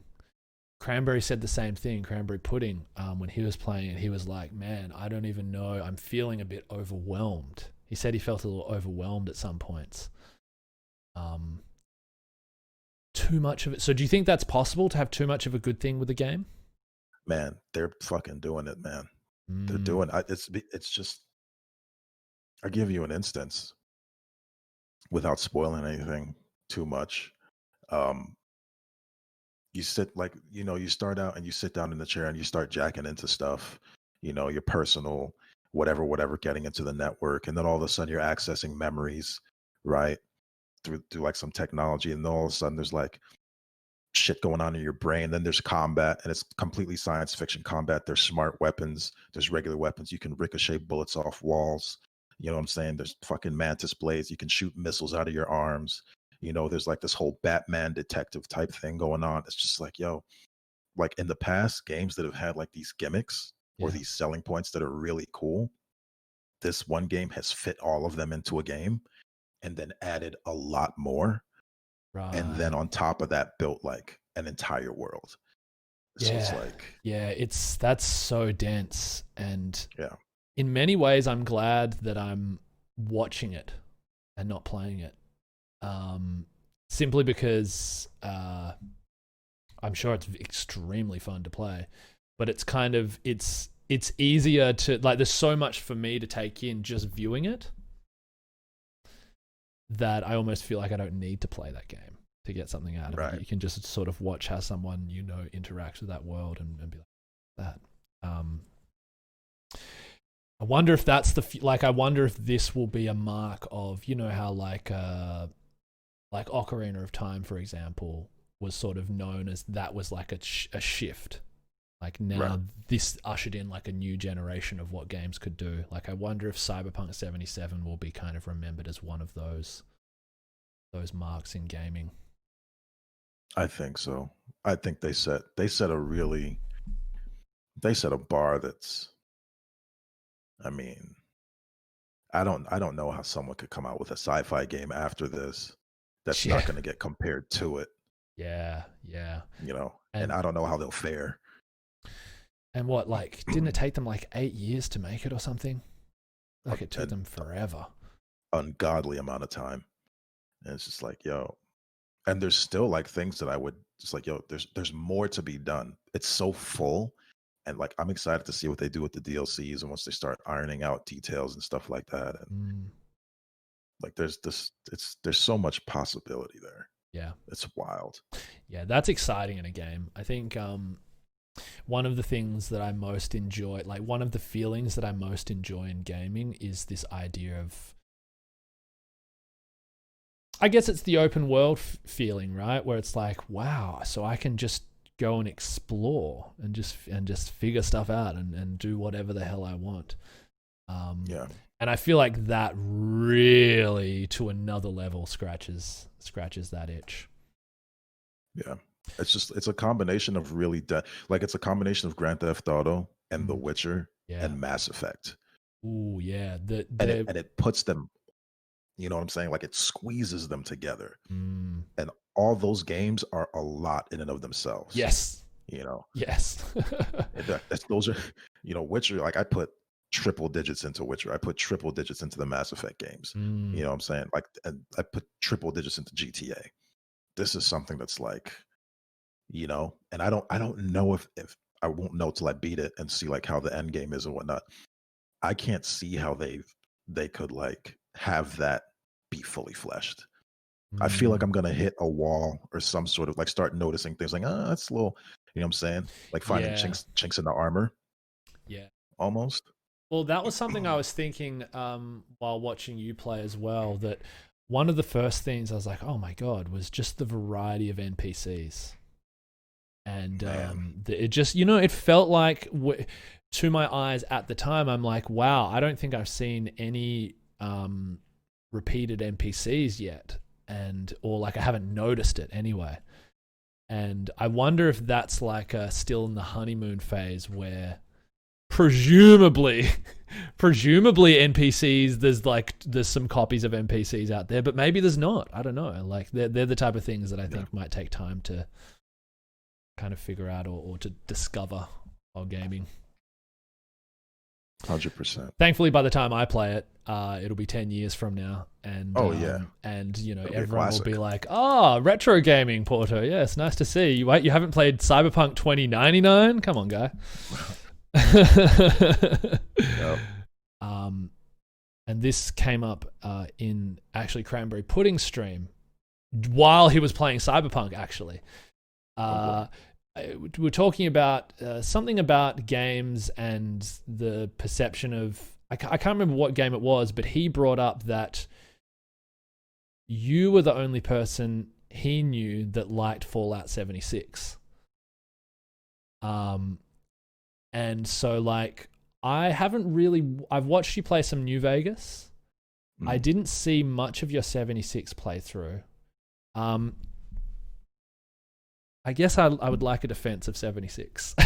Oh baby. But I'm not a hater. I haven't played it. I'm just curious. It's funny because the defense of 76 kind of I feel like speaks for itself. I guess when the game first came out, there were no NPCs. You know what I'm saying? So for me, like I just played the game for the first time a couple of months ago. Yeah.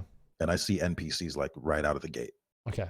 You know what I'm saying? So or like, a lack of a story mode. Apparently, there was no like main story when you first started outside of like holotapes you'd find. Mm, But like for me, like right out of the gate, there's a story mode for me to follow. There's NPCs to interact with. Like there's all sorts of things that I guess were not there upon release. yeah. So like the defense is in and of like if you play the game, you'll see why it's better. Yeah. It's just a matter of convincing people to give it another chance when it Yeah. launched so poorly. Okay. Well, and this comes back then into, what we were talking about earlier about our sort of generation of gamers not being used to or having to get used to games not being complete on release. That's almost like an expectation now. Yeah, yeah. I think it can damage. Well, Fallout 76 is an example of how it can damage a game's reputation, though, right? A studio's reputation. Shit. Yeah, yeah. Man, Yeah. I watched this whole video. This like someone linked it to me. This like 30-minute video of someone talking about all the bullshit with Fallout 76, and the Bethesda dude. Was it Todd Howard? Is that his name? Mm-hmm. Yep. And all of his Papa Todd. all of his Transgressions. misgivings. Yeah, some of his interactions with public. Man, but that's interesting though. Like, perhaps I can get it on sale and try and play it. I've still got to play New Vegas. I've still got to play Fallout. Have you played Fallout 4? I've started it, but I haven't beat it. Not That's another one. not great. Or what was your take on that game? I mean, it wasn't like New Vegas or 3. I think there's a certain like a little bit of something that some of these games have. Matter of fact, you know what I can chalk it up to? There's a really great Quentin Tarantino quote / kind of state of mind that I really fuck with, where he's talking about when he's creating a movie or he's writing something where even if it doesn't come through within the script or the story, it's important that you know it.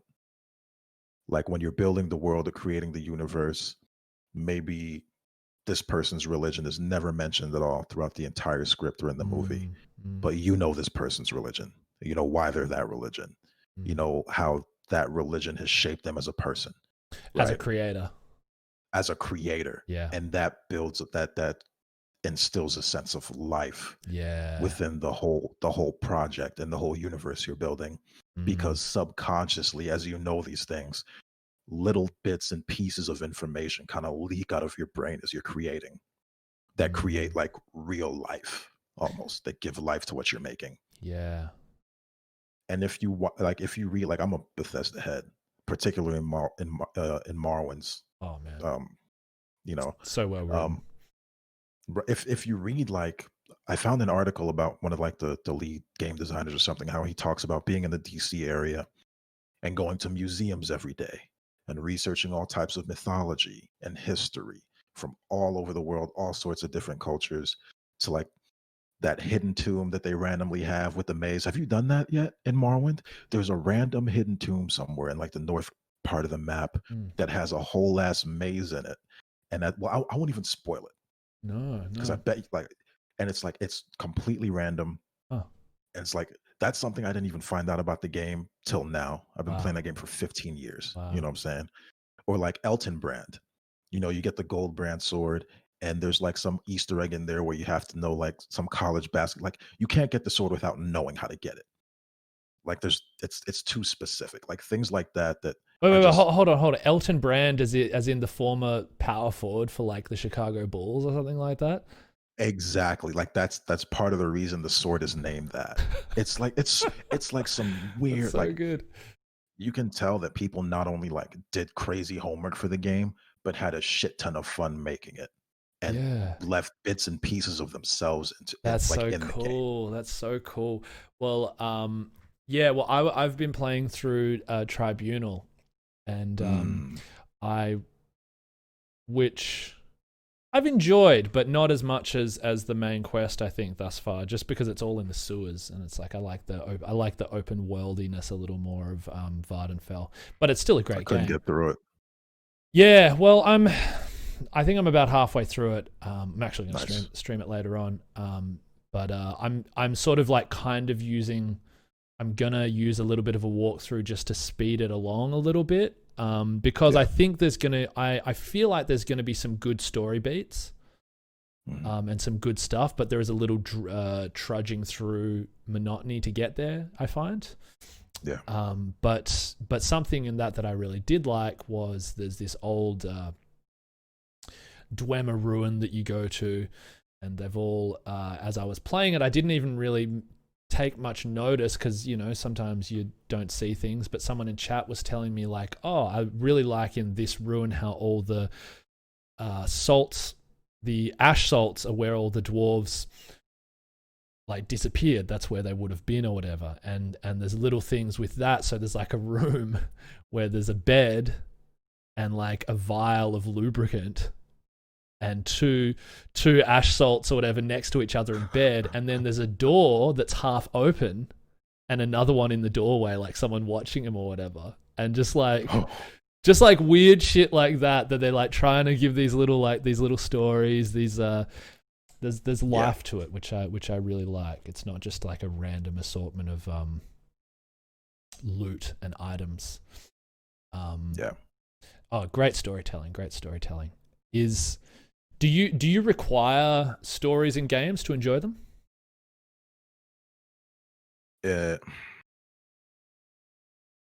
If I'm sitting them down to play them for any length of time, and and there's an expectation, like if I'm playing like a shooter or something, I'm like whatever. I never played Halo because I thought like, whoa, I'm super like I read the Halo books and I love the universe and the world. But when I'm playing Halo, it's usually for the PvP. Yeah. But as a primarily RPG guy, like the story, it not only has to have a story, but it has to be like really engaging. Like my entire stream is laid out, like all my graphics are laid out around the Wheel of Time series, which I don't know if you've read. It's like a Robert Jordan fantasy epic. It's like 15 books. Like I'm a huge fantasy reader. I love those books. And he's known for like describing a dress for like 3 pages. Wow. You know what I'm saying? Or Yeah. like a character, like really pulling you in. And some people don't like it, but I'm of the cloth that loves that kind of shit. That like really descriptive, set the tone kind of thing. It's one of the reasons I love Divinity so much. Because like that game will really pull you in and make you feel those characters. You know, like, and she places her hand at the small of your back and whispers to you that she would like to speak to this person first. Like the description of how they interact with you, like a touch to the shoulder, a wry smile, that kind of descriptive language. Like, I eat that shit up. I love it. Yeah, I love that shit too. And I think that kind of that works well with like top-down isometric games also, where so like in a game like The Witcher, for example, they'll just do it, right? Like the character models will just do these things. But sometimes I like the limitation of kind of older. Well, not Divinity's not older, but it's a different. It's a different kind of stylistically. engine. It's kind of and that allows for almost like a more literary approach to storytelling, which I love. This is the 10th content episode I will have recorded, and nice. I feel like if I were to do like some kind of degrees of separation or like concept chart of everyone, there's like music connecting people. There's also fantasy reading connecting people. Do you write at all? Oh yeah, I try. I'm not. I wouldn't say that I'm a writer, but I do. I have. You know, I try to put things down. Yeah. What kind of like what do you use writing for? I try to treat it for the most part as what is it, flow of consciousness. Okay. Sometimes, so I'll have ideas, whether it be like science fiction or fantasy, or even just like I'll have like a fight scene or some sort of system of magic or whatever in my head, and I'll just write it out and just let myself kind of go with it. Yeah. I actually had like this. I would love to get. I've been teaching myself how to draw. Oh, nice. So I got like the subscription to this like site, and I've been like having my drawing stuff with me all the time just to kind of like get more familiar with it, like physically. I would love to have like my stream be like a collection, like on top of like the streaming and the games and shit, but also like find ways to integrate storytelling Yeah. within Yeah. the stream. Man, I'm right there with you on that. Like that's because that's something that's been missing from my life. Is really putting a lot of the energy that I did put into writing, I'm putting into this streaming thing. And I realized probably about a month ago, I started realizing that it's kind of missing from my life, and that's a form of like organizing my thoughts that I really miss doing. And I've been trying to bring in new elements into my stream. I haven't really brought writing into it yet, but I've been trying to keep in touch with books.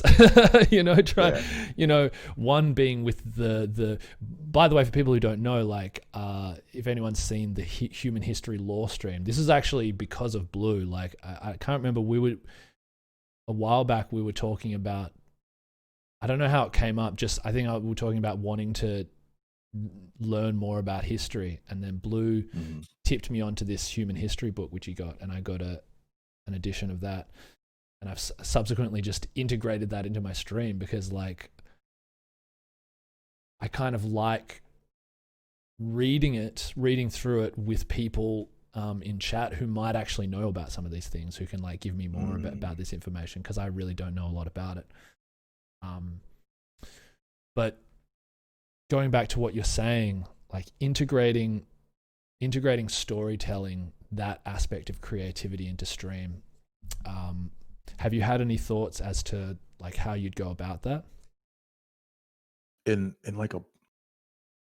a perfect world, I'm really a fan of like graphic novels. Oh yeah. I would love to create a world in which like, I don't know, like Blue is a character or something. Have you ever read Neil Gaiman's Sandman series? So I've read some of the Sandman. What I've read more of was the spin-off from the Lucifer character. Yeah, I've read all of Lucifer. Just because I thought he was a fucking cool dude. Yeah. That's actually next on my list. I've been wanting to pick up on Lucifer. Yeah. But like, so Sandman has like, there's all sorts of different iterations of him, and it's pretty much almost like a collection of short stories about this one character. Cool.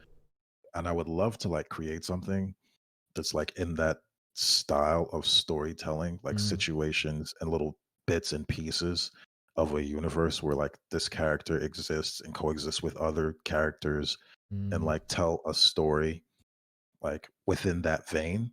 Yeah. And there's so many different ways that you could integrate that into the stream. You can have like something on like a starting soon screen where you have like a page there or an idea there, or like on your intermission or your BRB screen, you can have things that are happening there, your stream ending page. Like there's so much flexibility afforded to the aspect of streaming that I feel like no one's really tapped into yet. Yeah. Like you can get really, really crazy. And so I've been trying to figure out how to do that, Yeah, you could have like man, yeah, that's firing ideas into my head now. Like you could use those screens as vessels for like new editions of a story or something, or like to do anything. Yeah, because you can input like videos into your overlays. You know what I'm saying? Like man. if I were, and it makes me like regret not being like more technologically savvy and not focusing on creativity more. Because if I had the juice, my starting soon screen would be music I produced and like a highlight video of some gameplay I was doing. Like, Yeah. so it's like almost a fucking music video of gameplay on the starting soon. Like, who I really like? I like Dr. Disrespect a lot. Because as far as like all the streamers that I've watched, I feel like he's the closest to like really utilizing that.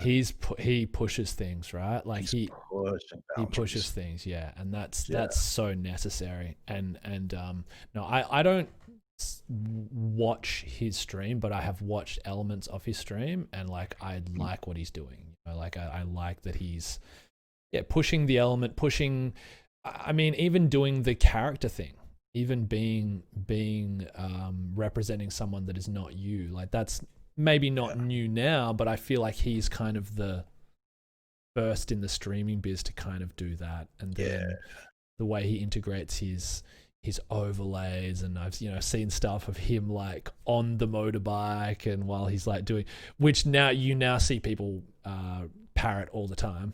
I see it like, and that's not a bad thing. Basically everything I do is parroted from someone better than me. But yeah, no, I think that's, and that's like a mind state that I feel like you almost have to force yourself to get into. Yeah. What can I do now? What can I do next? How can I improve? What can I do? Yeah. Honestly, man, I think the future of this shit is like, it's almost like subscription service.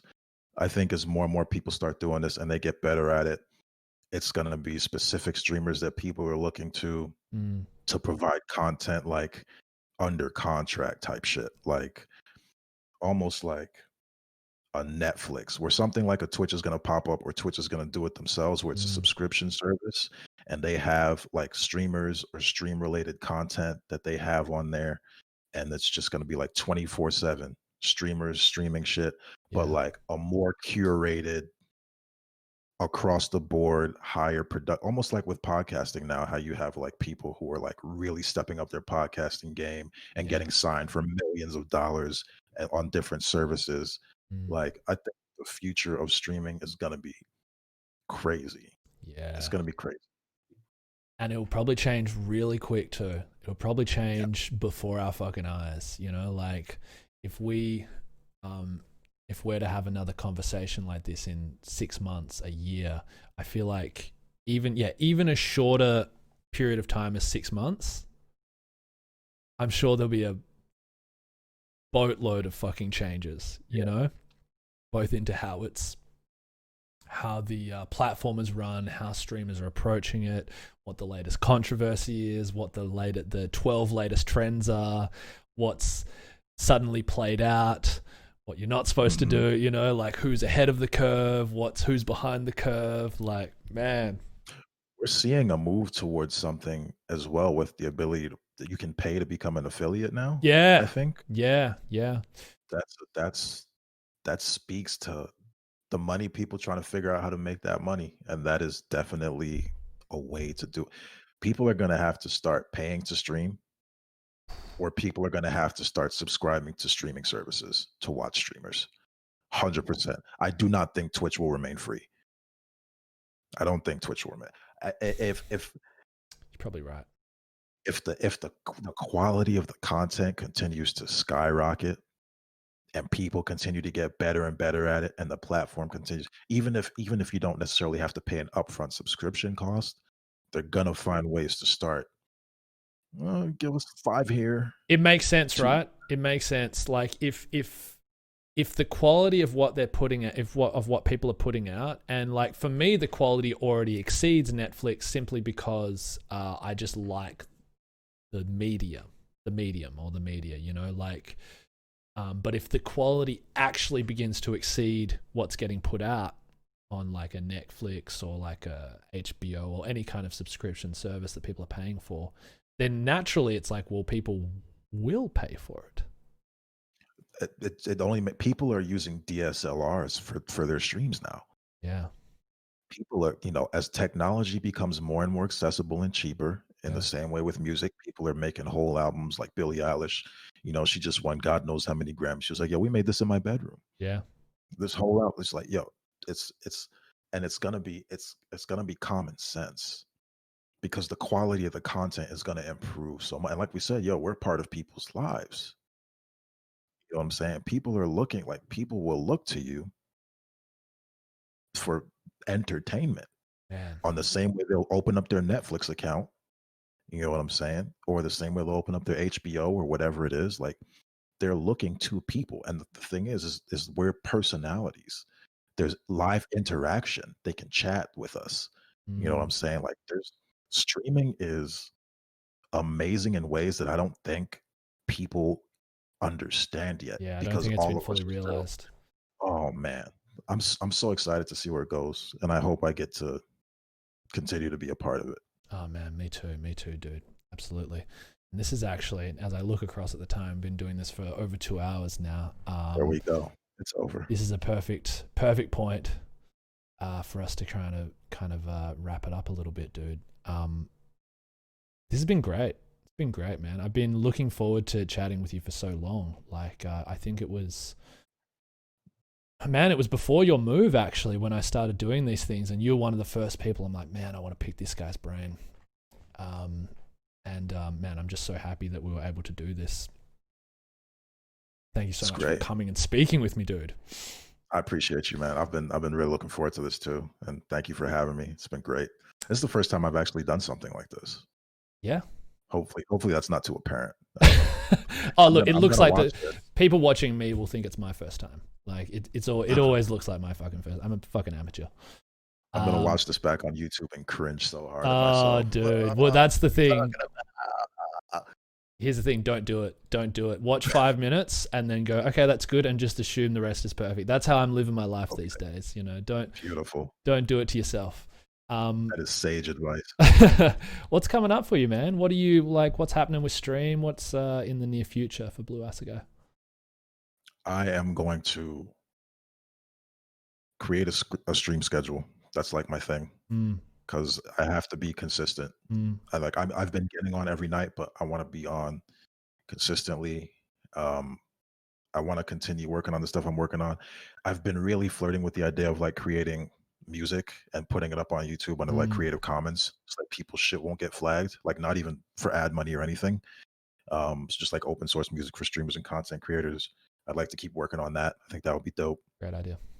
I definitely want to start, and I might even make like a new stream account for it just to like try some shit out. But I definitely want to start incorporating storytelling and art into a stream. Yeah. That's fucking exciting. That gets me very excited hearing you talk about that. I want to try, I also like, I just downloaded DaVinci, so I'm going to start going over like some funny gameplay moments. I love that Twitch lets you download the streams and OBS lets you record them and shit. Like, yeah, moments like last night where I was talking about how I love driving like an asshole, and then I run someone like shit, shit like that. I should put somewhere. So I'm going to look into like, really digging in and treating it like I've been gassing it up for the past 15 minutes. Like it's something that's special, like it's something that's valuable, like it's something I love and enjoy, and just like Stephen King that shit. Sit down and put the time in.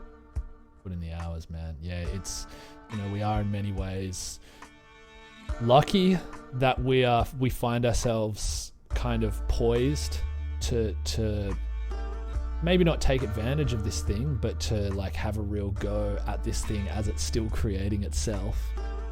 It's kind of a weird moment in cultural history. And man, it's fucking exciting. Like I feel very blessed to have met people like you and some of the other people I've met, and not just on a personal level, like obviously this is great on a personal level, but on a creative level as well. Like hearing the stuff that you're talking about, that inspires me now. Not that I'm going to bite your shit, but like that makes me think like maybe I could integrate this stuff. Do it, because I don't believe in scarcity. I think scarcity is a fallacy that has held back humanity in far too many ways for far too long. I think the idea is for people who are good at things to come together and war game and just vomit out ideas, good and bad. Yeah. And whoever can take that shit, run with it to push things forward. I think you're right. I think that the scarcity thing is like that's like an old caveman days thing where like there actually was scarcity. But yeah, no, with stuff like this, man, we can all make each other better, and I'm sure we can all 100% all benefit as a result. Man, it's been an absolute pleasure, Mr. Blue. Let's end this thing right here, huh? Appreciate you, brother. Take it easy, man.